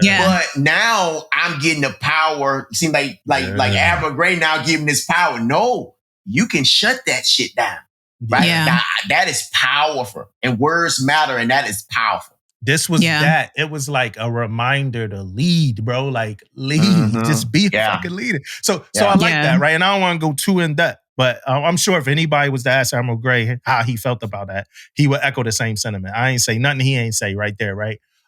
So at the him, we had Fleet Gonzalez come up, right? JJ Gonzalez. Shout out to him. He kind of echoed that same sentiment, right? He had notes, but he didn't even say the notes. He was inspired by the Admiral, be as passionate Admiral. But one thing he did, I thought it was funny. Shout out to you. Shout out to JJ Gonzalez. Shout out to him. But he asked the room something, right? Hey, I forgot what it was, right? So I'm gonna make up the question, but it was something along the lines of this. Do any of y'all have a relationship with your N9s, right? So for the young sellers who don't know what the N9 is, right? The N9 is like the civilian, I would just say this, right? Civilian department head equivalent, but a little more than department head. But it's the person that's in charge of like fleet and family, MWR, the barracks, housing, like all like the quality of life programs and stuff like that, right? The CDC, all that. That's who the N9 is, right? So he's like, hey, do y'all have a relationship with your N9s? And again, it might have been a different person. And then like, so when he said it, like, people raised their hands, right? So he was like, yo, he was like, no, that wasn't for you to raise your hand. Like if you raised your hand, you a rookie. Damn. Damn. Funny. And I ain't raised my hand. I have a relationship with my N9. I am a rookie. You know what I mean? But I'm not that. But he, the way he asked the question though, because he asked the question, then he waited. Any of y'all got a relationship with your N9s? Like you naturally go, like the way how he asked it, you naturally go raise your hand. Yeah. He's like, yo, if you raise your hand to that, you a rookie. I was like, yo, that's the funniest shit. Hey, shout out to you, bro. That's the funniest shit I heard, bro. It was so hilarious, man. So he came in, he talked, he another one motivated us. Even the way he talked too, man, is pretty motivational. And then at some point, Mick Pond came in. So Mick Pond came in like the third day, right? To me, the third day was fire. So the first day like fired us up, but the third day was just fire because we heard from Bill Houlihan and Millington. We heard from that's Bill, Amanda, that whole team. We heard from Toby. Talk about ELD numbers and like chief CMC training. We heard from the MCPON came and talked. So it was just, that third day fired us up. I got another MCPON coin because he gave up. He gave away some coins. He talked about his retirement. What he said was, so he retired on the 12th, right? So we got, it was going around that he was retiring, I think, that same week. And it seemed unexpected and stuff like that. From what I know, and I'm not going to say what he said, but it shouldn't be unexpected. The conversation has been being had on his side for a while, right? I'm not going to say how long, but it's been being, and it ain't, before people go too crazy, it ain't like super long, but he's been talking about this, right? Not like the last 2 years or the last year, but he's been talking about this for a little bit. But he also said it's his time, right? It's his time. He did like 3 years in the seat. He did 3 years. Yeah. He did 3 years in the seat. And we got a new CNO coming, right? So it's just natural. It's natural progression. Right. And the reason why I'm talking about that he's been talking about, because it's not necessarily spur of the moment. Like it's not, I don't think it's like this fast, going to be like it's fast a reaction to it type thing. Cause it's been in it might not have been in our public like ear, but it's been in the air for a little bit. Right. Yeah. I think the only thing that throws me off about it, and trust me, when it's your time, it's your time. I think that date though was kind of the only thing I thought about, like 12 September when, pinning 16 September. I just think that whole date kind of like made me think like, why the 12th? Not because it means anything. Yeah. Just the fact that it's just the 12th. I like 12. Yeah. Yeah, I thought about the date too, but I don't think that's going to limit him from doing anything that got to do with pinning or anything like that. He probably honestly want to get it out of the way before the pinning or, something. Or it might be a reason. It might be a more particular reason why it is the 12th. Yeah. I don't know. But I thought about that too. I thought about that date too. I mean, I'm transferring amid the Chiefs season, and I don't like that. I don't think CMC should transfer in the middle of the season. You know what I mean? But hey, Dumbo, speaking of that though, I don't know if I said this before. So I'm on an I-stop right now, right? I think I said that before. I'm on an I-stop. I don't go to school until September the 6th, bro. That means I'm finna miss my pinning and all that stuff. I'm finna miss. I'm gonna be in Newport. Yeah, and I'm assuming that as a command, y'all. I'm assuming that do y'all do y'all own season? It's the base here. I just found out. They told the whole base do it together with all the. I was gonna say I was gonna say I'm assuming that. So another thing I got from this thing was that Wounded Warrior is super underutilized. Navy Wounded Warrior is super under. A lot of people, I think a lot of people confuse Wounded Warrior with the Wounded Warrior Project, and that's why. Even while we was in there, like while we're in there, while we in there in the symposium, I got 2 sellers that like might be eligible for like the benefits of Wounded Warrior. So I'm texting my the dude standing in for me like, hey, connect this person with Wounded Warrior, connect this person with Wounded Warrior. He wound up hitting me back later, like, why? And I'm like, and then I tell him like, hey, this the Wounded Warrior I'm talking about. He's like, oh shit, yeah. He was like, I thought you were talking about Wounded Warrior Project. I'm like, yeah. So I think a lot of people get those 2 things confused. Even in Wounded Warrior, they talked about how people get the names confused. I think it used to be called Safe Harbor a while ago. What Wounded Warrior is, I think it used to be called Safe Harbor, and they actually had, and shout out to Jules Dratch, a senior chief. I was actually stationed with her on the bush. I left before I think her story came out, but she was giving her personal story about how she utilized Wounded Warrior. And they help you with everything. Like you could have cancer, you could have major, body injuries or whatever like that could be life-threatening. They help you with could get you into the employee program. They could get you help throughout like counseling while you dealing with thinking about death and like all types of stuff. It was this one situation where they helped somebody's spouse do like everything she needed. And I don't want to misquote them, but she needed help, period, for everything. She had a young baby. I think the person was had an ailment where they could have died or they did die. And they helped her with all her life transitions. So like Wounded Warrior is pretty dope. I think Aaron, who joins us every now and then on a podcast for the listeners, Aaron used to be stationed with Wounded Warrior, so I think he could probably tell us a whole lot more about it. But it's definitely dope, and I think a lot more people are eligible for it than they think than we think are. So if one of your sellers get injured and it's life threatening, or they get cancer, and just reach out to Wounded Warrior and see what they got to offer. It's not just the Wounded Warrior games and all that shit. So I think it's definitely underutilized. Yeah. All right, let's get the applause going real quick.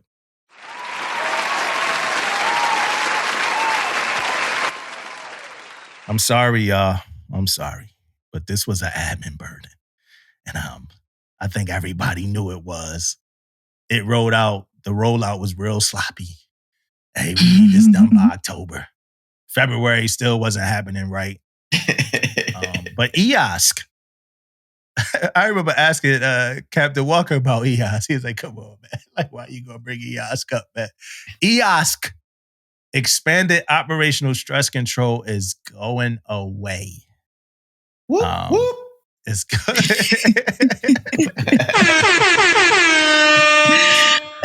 It's going away.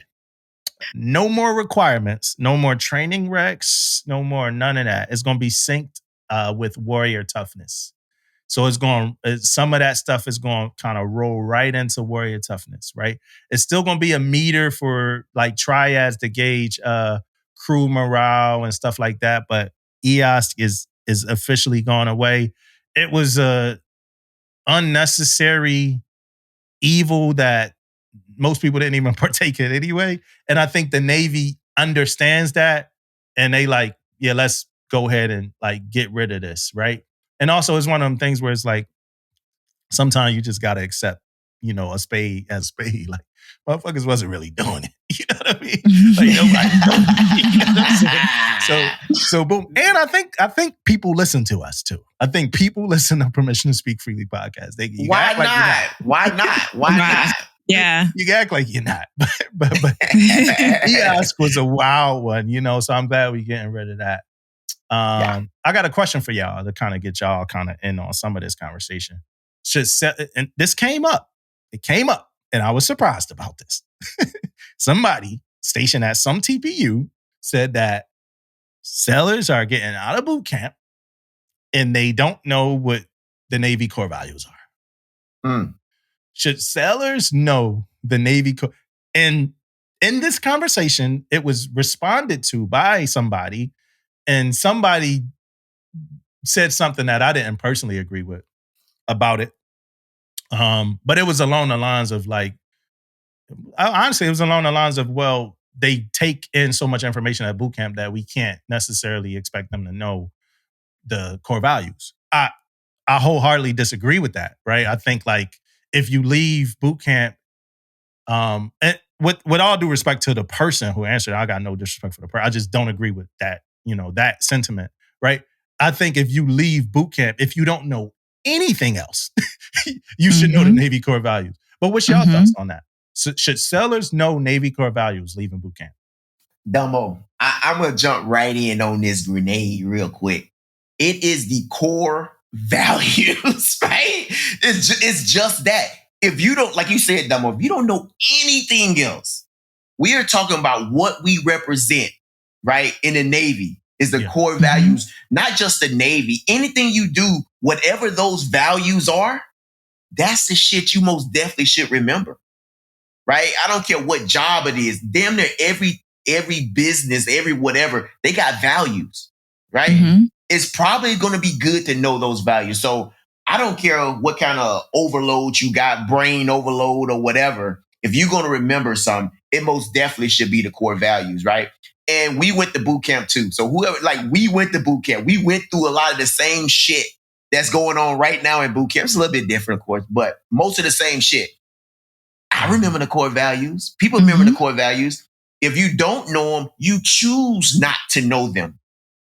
You choose not to know them. You didn't listen or you didn't want to know, right? That's a shift in individual stuff. I think, Mhm. right? Yeah. Because I know they still putting that stuff out, right? I know they still talking about it. So you chose not to know the core values if you don't know them. So I do. I'm most definitely with you. Everyone should know the core values. That's crazy. Yeah. I agree, and I feel like there is a lot of information that's given out in boot camp, and you probably are going to data dump a lot of that stuff. I know I did. But honor, courage, and commitment was something that was so instilled because it's supposed to become part of who you are. So you can't data dump that if it's emphasized so much. I remember them tying it into everything. If I heard honor, courage, and commitment one more time, I was just like, they just keep preaching this whole thing. So you marching around with cadence that got honor, courage, and commitment in it. You know what I'm saying? So it's like, how are we getting away from, is that really important? Like, of course it is. Yeah. Of course, like that's who we are. And there is a mental shift that's supposed to happen in boot camp. That's the purpose of it. Shifting your mindset from being a civilian to military. Yeah. So that's part of that shift. Yeah. And that's a lifelong shift because I still have a hard time de-shifting. I still yesterday, I had to go down to the clerk of court to do my or the county clerk's office to do my swear-in for my notary. And when you swear in, you have to like give an oath. And I'm reading it and it sounds a lot like our oath. And so I keep I'm reading it, but then I'm saying like where it differs, I'm trying to say our oath because that's something that's like instilled in me. And I had to like, okay, let me pause. Let me read it. She was like, I know it kind of sounds weird, like you're joining the military. I was like, I just finished 20 years. I'm finding it very hard to read this because I want to read it the way our oath is because it's so similar. And so it's the same honor, courage, and commitment. Like that's just who we are. I remember seeing this diagram where it was like your values and then the Navy's values and how they sometimes conflict or whatever. You remember that diagram that they did back when they were, they were like hammering it in. Every now and then they'll do something to hammer it in. Some, it was like a training or something. Yeah. It's like, how is that not part of what we talk about? Yeah. That's why you hit it on the head though, Tish, when you said the mindset, man. It's the military mindset. Like we don't keep this military mindset on 24/7. You probably shouldn't. But that's part of it though. The military mindset, man. You have to remember and know. And man, golly, that's crazy, Dumbo. That's question he was asked. I'm with you. Yeah. It was crazy that we even having that conversation because damn near like I remember as the blue jacket. That's probably one of the questions we talked about it a little bit. The blue jacket. Yeah. You know what I mean? But now the question. But I will say this to it though. That question has went away a lot because the expectations that everybody knows. After boot, you know what I'm saying? After boot camp, after boot camp is over, we don't talk about it as much in the fleet and stuff because the expectations. Yeah, I'm going back to asking people, bro. I'm about to go back to asking people, like, yo, what's your core values? Yeah. Like, I didn't realize that we needed to get a pulse on this shit. She was like, I'm talking to mad people and they don't know their core values. I'm doing CDB. That's crazy. And that might be my CDB question for like our new ascension. Like, hey, what's the core values? Let's get that out the way. That's crazy. That's a good question. Yeah. You're right. Yeah, and like you said, I don't think it's a knock against RTC. Like you said, I don't think it's a knock against RTC. Nah. All right. One of the other things that happened is since I was away, I'm TAD and it's been kind of boiling in me for a little bit, or bubbling in me. I ain't gonna say boiling. But like everybody think the CO is looking for like this dissertation level, response, right? So I have a kind of conversation with my captain. It's like easy, this happened. Yeah, Seller was living in such and such and wasn't supposed to. I'm gonna talk to the parent command and we gonna figure this out. Boom. But like if when and this ain't necessary. I'm using this as an example. But if somebody else had a conversation, it's like, hey, the captain asked a question. I need to have this, the point of reference, where this was at. And and my thing is sometimes the captain asks questions because the captain don't know the answer. It's not out of it's not like a test of your knowledge or nothing like that. Sometimes the captain just needs an answer, so you can simply get a captain an answer. And if the captain is looking for a reference, you get a captain, but make sure you got, the reference. But I remember being a young sailor, bro. I mean, not even young sailor, a young chief, and captain asked, Captain Trebia, shout out to him, right? He asked me a question before, and I did the fucking due diligence to get the answer. We had an issue after that. You know what I mean? We had an issue, but I'm like, yo, this was that. You asked me a question. I did everything I could do. A day of research to make sure I had a full-fledged answer for you because you're a captain. Not every captain wants that. Some people just want, and maybe this is a privileged perspective because I'm a CMC. But to my knowledge, it's even happened in the emails, yo. My captain asked a quick question. A recent email, my captain was like, yeah, the sponsor program, boom, boom, boom.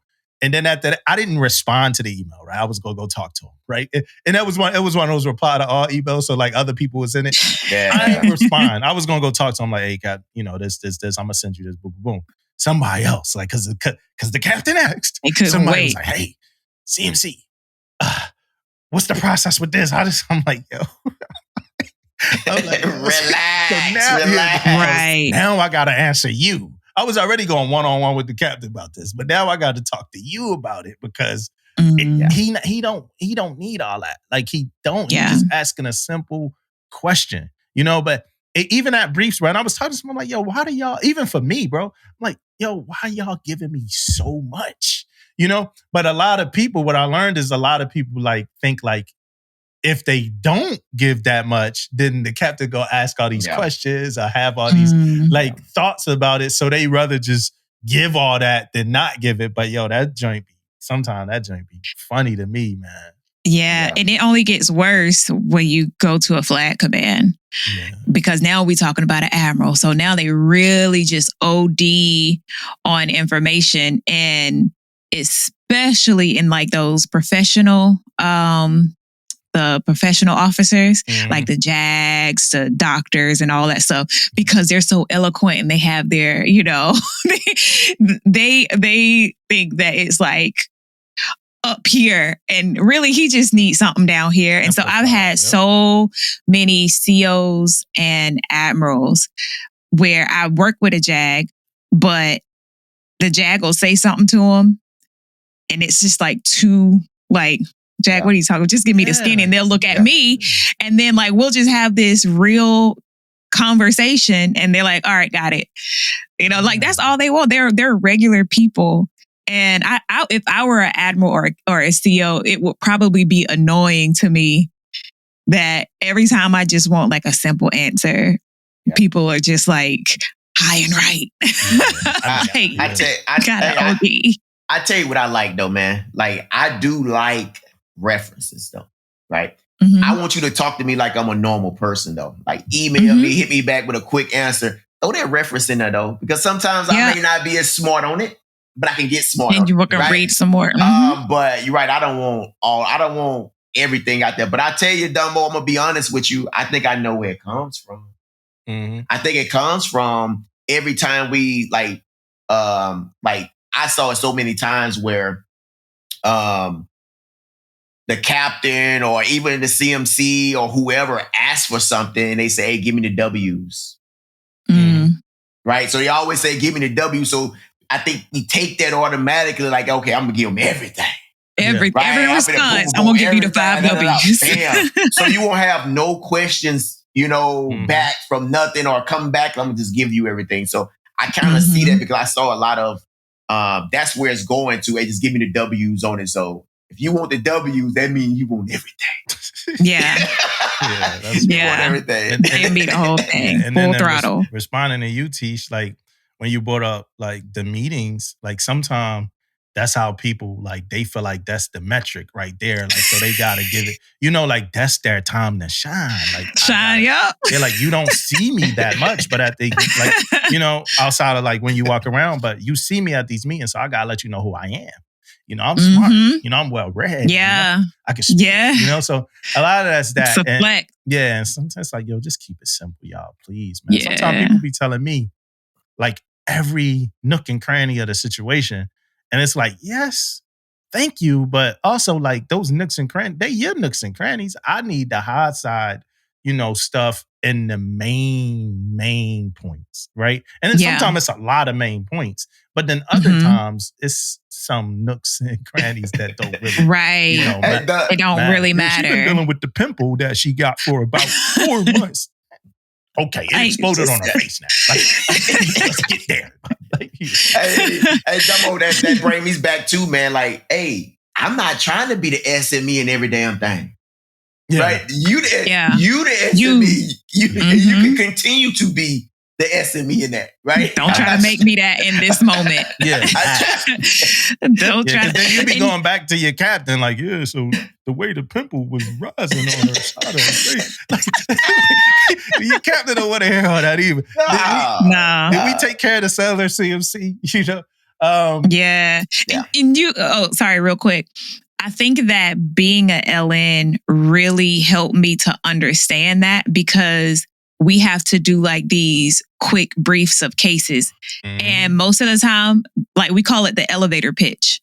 Like if you in the elevator real quick, when you get in, you got to tell them by the time you get off, the story got to be over. Like we can't get it. So you got to pick out what is important in all of these details and feed that. Yeah. And be okay with, if they have follow-up questions, answer that. I think people don't want follow-up. They think that they did something wrong if they get follow-up questions, but it's like, just here is the meat and potatoes. This is the real information that you want to know. If you got any questions, standing by. Yeah, the worst thing is when somebody asks you if you know what something is and you say yes, and then they still explain it. You know what QualPack is? Yeah, I do. Yeah, well, QualPack is the quality of life. Like, yo, I just told you. That's my pet peeve. Oh my God, that's my pet peeve. Oh my God. All right, so oh my God. So let me talk about day 3 a little bit from this symposium. So the Millington presentation, Bill Houlihan, he was via Teams, right? He wasn't in person. He was via Teams, which I thought worked out well because he was explaining the chief eval, right? So if you don't have a chief, maybe I should pull up a chief eval too real quick, just so I have one pulled up here. Just so I'm on the right page of the right side of history when it comes to this conversation. Let me grab a chief. Hey, for the listeners, I'm pulling up a chief eval, so I'm just talking bullshit as I'm trying to pull it up. I'm actually not going to pull up. Well, maybe I can. So I'm pulling up a chief eval so I could talk through it a little bit. Damn, I'm gonna have to download this shit. No, I'll pull up the other version of it real quick. All right, so I got like this PowerPoint version of it. So he answered about the PFA score, right? So what's that, block 20? So he talked about the PFA score. And remember we asked the question about why it was there? Yeah. He answered it. And I guess that's one of the questions that he's been getting at, like when they go around and talk to people. Because he does I guess he does like a longer training about this. This was probably about a 20-minute brief, but he does like an hour going through this. And he just said it helps to find, he asked the question to the room, like, does how we do in fitness, does that have anything to do with who we are as sellers? And everybody said, of course, yes, right? So it helps define who we are as sellers. And it was more of a why not thing, right? It wasn't a why thing. It was more of a why not have it there. Also said it won't be added to any convening orders, but definitely will be naturally considered. Like somebody is going to look at it at a selection board and consider it, as well as some people might not give it as much weight, no pun intended, as the other person, right? So it's going to be a matter of conversation at a oh, you smiling because my no pun intended joke. But it's going to be a matter of conversation at a board. Like somebody be like, yeah, well, he was higher than him and she was higher than her. Somebody be like, man, fuck that. We not thinking about, but it's there. So it exists. So now the human elements kind of come into place. It's a new 1610 dropping this week.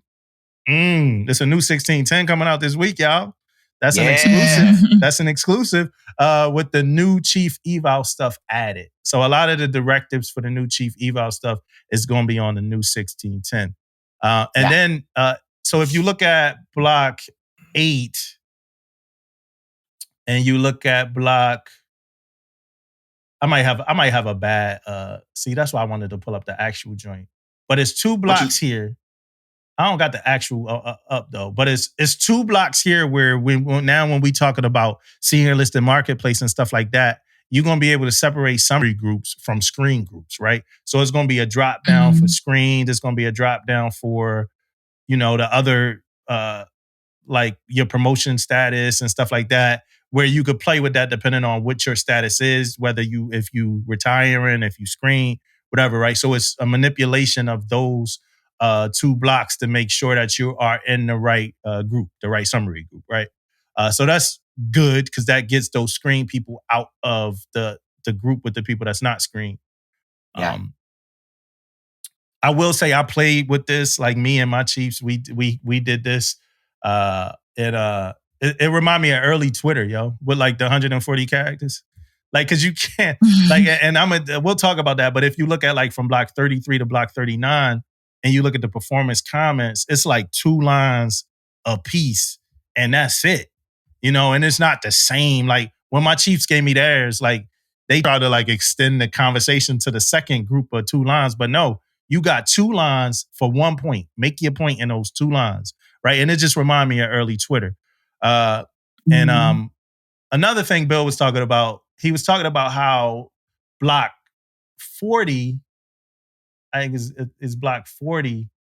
The reporting senior comments, right, is they added reporting senior to make sure that reporting senior it's for the reporting senior, right? It's a reminder that it's for the reporting senior to add comments.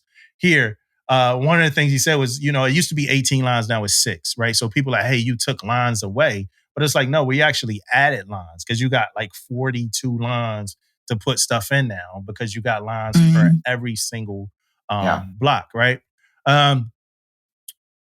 It's not mandatory to fill out every single line. So block 33 through block 39, right, is you got 2 lines apiece per category, right? So it's 3 major categories, right? And that's your based on the MCPON guiding principles, which is competency, character, and your culture, right? Your connectedness. And then in those categories, you got technical mastery, institutional expertise, professionalism, integrity, accountability, deck plate leadership, and team effectiveness, right? For my young sellers, that's not E6 and senior. Just fast forward about 20 minutes, 25 minutes, 30 minutes, unless you want to stay here and listen to this, right? And then each of those blocks, when you click on performance grade, explanation actually comes up about what it means if between 5.0, 4.0, 3.0, and every other one. And then again, like I said, these performance comments, 2 lines apiece, separate trains of thoughts, and like what happened here. So again, back to it's not mandatory to fill out every single line on eval between block 33 and 39, right? And to me, I look at it as an integrity test, right? So because it's like, hey, you can't bullshit this. If you don't have 3 things to say about your technical mastery, you just don't have it, right? Now, his thought process was like a 5.0 chief should be able to fill something in everywhere. But if you got a 3.5 guy or something, like you might not have. So it's not mandatory to use every line, right? Yeah. My recommendation I made to my chiefs was, hey, reverse engineer the eval. Like, so look at it. And that's what we talked to our junior sellers about back in the day, right? Reverse engineer it. Look at the eval. Look at the performance. So it used to be like performance grade. Look at the performance grade and work your way to that. Now it's like, look at your traits and look at the grade and work your way to that. So you do have something to put in there, right? I would be creating either soft eval or a paper version of this soon as I get to my command, and like, all right, and just accountability. Now you're not working to do this, but like to be able to know that you got some shit in there, reverse engineer it. Like, put it together like that. That's my thoughts. I don't know if you disagree with that, Damon. No, I agree with you totally, man. But that's what we do, though, right? Like convening orders or whatever the case may be. We look at that stuff and then we work towards that. We got a new eval out. We see it right in front of us. We work towards that, right? That's the only reason why you're gonna have something to put in those blocks. Yeah. You know what I mean? At the end of the day, so you got to work towards. So I'm 100% on that. But I will say this, and I'm gonna be straight honest. I like it. Oh yeah, I like it too. Yeah, right. I like it, and it's right now. We got a lot to go, and it's gonna keep doing whatever it does. But right now, looking at it, clicking on the blocks, and I'm like, I like this, man. Yeah, like you really explaining what you are doing, right? Like I think if I never stood a board, but I plan on standing some, right? I would be able to look at this eval and be like, oh wow. This explains it, and this really talks about, if I'm reading something, I can understand this. Like when I say any board, I'm not talking about like the Chiefs or whatever. I'm just talking about like a board, ranking board or whatever. Ranking board. I can look at this and really be like, okay, this sailor, this is a 5-0 block. They doing 5-0 shit. This is a 4-0 block. They doing 4-0 shit, right? So I really like this, man. And Dumbo, you hit one of the key things also that I like is separating that screen shit. So when I made it, I was the first people who made it on the Sims program, and that was one of the big topics was like, do we keep them? We grade them with the regular, senior chiefs, right? When it goes through and all that stuff. So I'm glad that's clarified. I'm glad they got taken out because that was a big topic of conversation. Yeah, they made it happen. So so a big thing that came in there was like, don't fluff the blocks, right? Don't put no fucking fluff in there. No happy language, no, like all action items. What did you do, right? So based off of my experience, and it's crazy that Bill hit this because so we played around. We've worked. Me and my Chiefs have done this. The hardest block for me is block 36, right? Integrity, and the Chiefs. Y'all should know if y'all don't know that. It's a like a text document floating around where somebody gave a lot of like is a guide, like an eval writing guide that's floating around. If you don't got it, hit us up, PTSF anywhere. I could get you a copy of that guide, right? But it's floating around. Somebody say this is how you fill out the block. It's pretty good. Mick Pond already saw it. Bill and them saw it. They're okay with what's floating around. Now, if you could come up with something even, better, like, think about that. But so for that thing that's floating around, we used it as a guide to help us write our evals too. But now in the gray area, so integrity. So one of the people brought up in there, he was like, hey, some of the things that Chiefs do could go into more than one of these categories, right?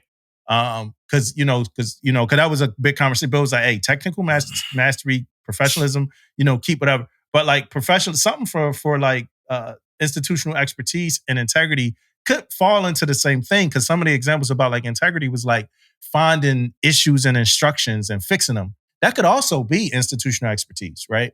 So don't be afraid of it. Just use your logic, right? If it's gray, it's gray, but just be logical. Right. So for me, if I had like 5 institutional expertise things and this instruction I found thing makes more sense in integrity, then I'll just drop it down to integrity. You might not have 3, 3, 3, 3, 3. So just use your logic and make sure it makes sense because there will be conversation that to bypass any fluff in these bitches, right? That's going to be conversation. If it's fluff, it don't is completely being bypassed. That was spoken about as well, right? And Dumbo, just to add to that, I will encourage also to really define this stuff. Like really look at it and define what integrity is, right? Like what it is. I get the real definition because before you could just click the box, say 5-0 and just read the little stuff. Right now, I think you need to explain it and really define what you're talking about. So And the example that I was talking about, integrity was like what this person used, I forgot who it was who wrote it up, but it was like found issues at the command and corrected them type shit. Like long-standing issues or fix something in the instruction or, something like that, right? It was pretty dope. Block 42. Let's go block 42. So block 42 is the summary ranking, which is new. This is new, right? And I know we talked about chief evals before, but we ain't get this deep. The summary ranking, it ranks everybody, right? It ranks every fucking chief. So if you got 22 chiefs, right, in that summary group, your 22 of 22 chiefs is going to see that they're number 22 or 22. Right? It's no more black hole of P's, right? Where it's like you a P, you a P, you don't know what P you are. No, if you number 22, you know it, right? And the big conversation Bill had was like, now your leadership is going to have that real conversation with you. Like, this is why you ranked at the bottom, bro. Right. Damo, that's crazy. Hey, let me tell you this, man. So one thing is that it has to be explained, which is great. And also, you remember we had all those ranking boards, man, when we say, hey, we get done with the MPs. We was like, all right, all the rest stuff, it don't even matter. It don't even matter. All the rest of P's. But then you used to have those old crusty motherfuckers say, no, I need to know the top 5 P's. Yeah. You know what I mean? And things like that, people should always say. But now, man, again, shots out. We cleared all that up. Look how many things is eval. I know people going to hate it because it's brand new and people hate, adapting and hate change and hate all this stuff. But think about how many things we should talk about that got cleared up. Now, not everything probably, and everything's not going to get cleared up. But we cleared up a lot of stuff in this eval. I have to give shots out and say we cleared up some stuff in this eval. Yeah. And this eval is supposed to be uploaded on the nav admin on the 30th. I think it was conversation about the 29th going around. Yeah, that's what I heard. I've been hearing it for a while now, the 29th. I even heard, I think Bill just said, on Facebook or something about the 29th also. But yeah, so Bill said in that day, he said the 30th. So I think 30th, somewhere in that window, right? Yeah. And he said they've been testing it and it seems like it's going to happen, That's great. Yeah. He also said, let's cross our fingers that 6 days is good. But, so hopefully it does happen. And it's a new nav admin coming out real soon about chief evals, right? It's probably going to drop on Monday or something. But it says chief eval submissions will be extended to November 15th. So we don't got to get, because we so the conversation is we want to use this eval. Period. Like moving forward, we don't really want too many exceptions, right? So if you have an exception between now and when, so if it's in NavFit, if it's in NavFit, use it. If you have to submit an eval before that, then it's not in NavFit yet, so you can't. But if it's in NavFit, we want to use it. And since it is new and we working things out and we figuring it out, we got till November 15th to be late. He had this joke about how, chief evals ain't never late or whatever like that. But we got till November 15th to be late. The grading period is still over 15 September, right? Yeah, so you still from September to September, but we don't have to have this in until November. And most of the groups that you need an eval submitted to, like for different packages you want to do, they are all in line with understanding this same thing, that they want this eval and that we got till the 15th to make sure we got it in, right? Don't mean you got to wait till the 15th, but we got until the 15th to make sure it's in. So I thought it was a lot of good information from the group from Millington. Nice. Right. Another thing we got was shore duty jobs. They skyrocketed in SIM, right? And so that might not sound like nothing, right? But what that means is that the Navy is not going to keep messaging that you have to go back to back seat to promote, right? So SIM, SIM, of course, is the marketplace is pretty much advanced to promote, whatever, right? But it's it's billets out there for shore duty, right? So you don't have to go to a ship. And we got one of our friends, and it's like a break in all of this. One of our friends just keep going on deployment, man. Like we see him, I see this guy go on deployment like at least once or twice a year, bro. And I love him. And you know who you are, bro. I love you, bro. But damn, bro, they working you hard. You know, and it ain't like a slight or not. And I just feel like I get it. You know, you love this sea life at sea and all that stuff. But man, like damn, man, like, you know, take a, you know, go lead somewhere else for a little bit. This is just my thoughts, you know. I'm sure you're gonna call me with yours. But you know, go lead elsewhere for a little bit, man. You really put it in. You put your effort. Honestly, I just see his family like always say like, yo, he's going away. He's going away. He's going away. And I'm always like, damn, man, they going to be without him for another 6 months, another 7 months, another 8 months and stuff like that. And I know he a great dude. I know he put in great work for the Navy and stuff like that. But it's just so much time away, man. You know, that's personal. That's why I ain't saying no names and all that. It's just a personal thing. You know, I think you might know who I'm talking about, Damon. I'm not sure. Yeah, I know a guy that's the same way, so I'm with you. Yeah. But this, like I said, this here is saying that, you know, you ain't got to keep going back to back C just to make rank. We got to stop sending that message. It's a C-Cell pilot program. I ain't going to get too deep into that, but pretty much source rated E8s and E9s could be a senior enlisted leader to see if they like the program. And then if they commit, you know, they CMC. And also Mick Pine and a few other people there were talking about just the way we pick C-Cells and CMCs and kind of going back more to like the old school way where it's more community driven. It's more from like your captain, your admiral, your CMC, like those people are like, yo, like it was like a time where the captain would like pick the most senior master chief or the master chief he wanted to be his CMC, like this back in the old Navy days, like, hey, this is the guy. This is my guy. And it's like talking about us kind of being more in line with that versus submitting the package. It's going up here, here, here. And then this group of people saying like, you the person. And it's way more than that, but I ain't going to get into that. Shout out to Admiral Heems and the team. I get emails from Admiral Heems at least twice a month because I got 2 UX. And that's the 4-power Navy thing, right? So we talked about it a couple times and how, and I'm assuming when you were sitting at CMCC, Damon, you might have saw some of these emails, these 4-power Navy emails. I'm glad I got a smaller command because we ain't got a lot of people on the list to look at. But it's pretty much, this is the goal of 4-power Navy.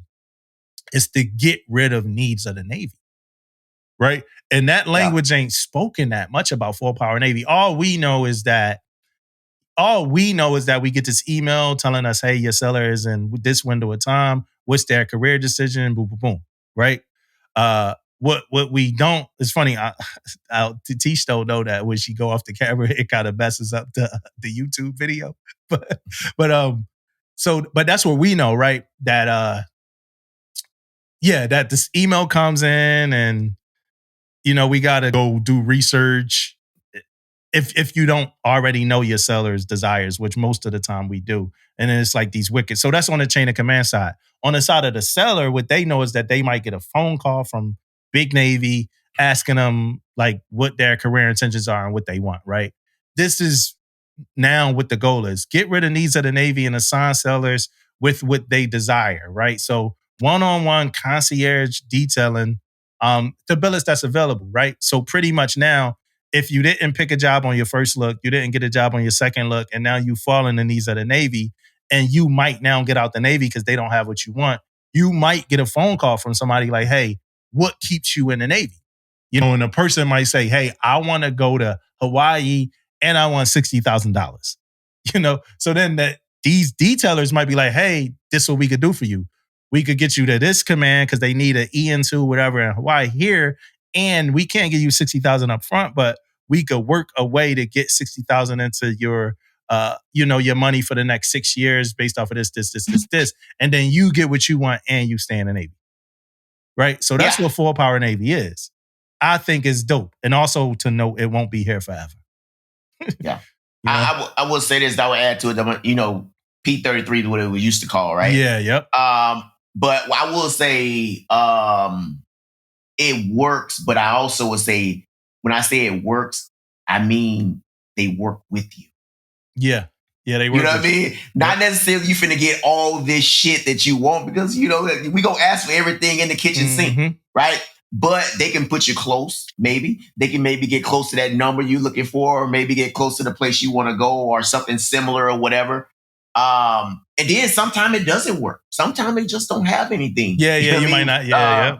Yeah, they just don't have anything for you. So yeah, I was part of a lot of that going on, man. I was excited about it. I'm still excited for it about it, man, because I feel like the Navy is trying, right? That's all we can do sometimes, man, is make effort.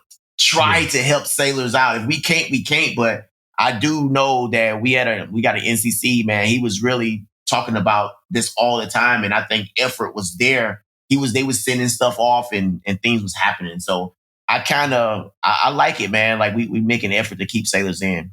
Yeah. And our retention is great. It's better, the last couple of years, right? So yeah, and I mean, realistically, we got the Davidson window, and we could be going to war. Yeah. We want to deter, but so we thinking about that too. I will say less than 10 sailors select orders on that first look. Right. So that was something that came out of that. Less than 10, I mean, not 10, less than 10% of sellers select orders on their first. So people ain't even picking orders on their first look. You know what I mean? Dang. So, yeah. And like Damon just said, the whole 4-power Navy thing, like, don't try to like abuse it. Like, yo, I'm just not ever going to pick orders because somebody going to call me and they going to give me what I want. Like, you might not get what you want. You know what I mean? They got to have it. Yeah. I will say this for the young sellers that listen to us. Quality of life is our third strategic priority, right? That's a big deal, right? So the first two is like nuclear deterrence, right? Ain't nothing going to be higher than that, right? There's nothing that's going to be higher than nuclear deterrence. And then the second one is the war in the West, right? That's only second to nuclear deterrence, right? That nothing would be second to that. And then third, right? And I'm a shout out Admiral Gray for this, for fighting for this. Third is quality of life, right? That's our third strategic priority. So the right people, and the way the Navy works for some of the younger sailors that's listening is like some of these conversations happen, and you might not immediately see what's coming out of. First of all, it's us sailors sometimes talking to a bunch of civilians on Capitol Hill, right? About what sailors need and want, right? So big thing is like Mick Pines talking about like like living on a ship, right? So it's like legislative that a ship is adequate dwelling for a sailor. That's a law. You know what I mean? It's not like a choice at this point. So you got to get laws changed, right? So that's like, a big part of it too. But basically what I'm trying to say is that sometimes these conversations happen and then things don't happen immediately until, things just don't happen immediately. Like it might take 5 years for you to see something, 2 years for you to see something, 3 years for you to see something. That's just the way some of these processes work. But some of these things we have issues with, the right people are having the right conversations and they speaking truth to power. It's just things take a while to witness. And we live in this different world, and it's a whole different conversation, but I'm interested in y'all thoughts. But we do live in this different world where a bunch of CMCs was in there like, hey, this was going on my base. Me and my captain was knocking on doors, kicking down doors, boom, boom. Nothing happened until a TikTok came out. Or like this person took it. So some of the young sellers, y'all have power in y'all hands with these things too, like these TikToks and these shits like that. Sometimes the shit you see on TikTok don't mean that your command ain't having a conversation, right? Yeah. Like the legal paperwork came out about Angelina Resendez, and we found out a lot. We're gonna talk about it probably on the next episode. But we found out that the command was doing some of the stuff we didn't know that they were doing, right? But yeah, that's that. So that's that. But yeah, those things could be effective, I want to shout out Captain Jason Moats, aka Dr. Jason Moats, for the Surf for Leadership Coaching for Triads at Sea. It's in phase 1. Well, it's not in phase 1. Phase 1 started January 2025. We'll probably get him on a podcast to talk about it a little bit more, right? So he did a brief at the Symposium, y'all. And while he was doing a brief, I'm like, yo, this shit sound good. Like we now have leadership coaching for triads. I'm like, this sounds pretty dope. He got a long history in coaching. Johnson and Johnson, he worked at. Honeywell, he worked out. He got a long history in coaching and leadership. So I jump on LinkedIn while we in a symposium and follow him on LinkedIn. I'm on the way home driving. I get a LinkedIn message from him like, hey, what's up, homie? I like the podcast. I'm a listener. I'm a fan of it. Let's vibe. Let's talk. I'm like, oh shit, cool. So shout out to him. Captain Jason Moats, we will definitely be linking up. He gave me his personal number. We already kind of bounced numbers, so we'll definitely be linking up. Installations want to build on experience, vice bounce people back and forth versus the you have to go to a ship mindset, right? I think I spoke on that earlier. The last note I got from this is this, y'all. You ever go to your CMC office, teach or something, and you think it's going to be like a 3-4 minute conversation. And then you're like, damn, I've been in here 45 minutes to an hour talking to this motherfucker. Yeah. Right? So, and I'm sure that happened to you, Damon. And I'm sure that happens to my sellers, right? Where they come talk to me, right? So what I did take from this is like CMCs, man. CMCs don't know how to end conversations, bro.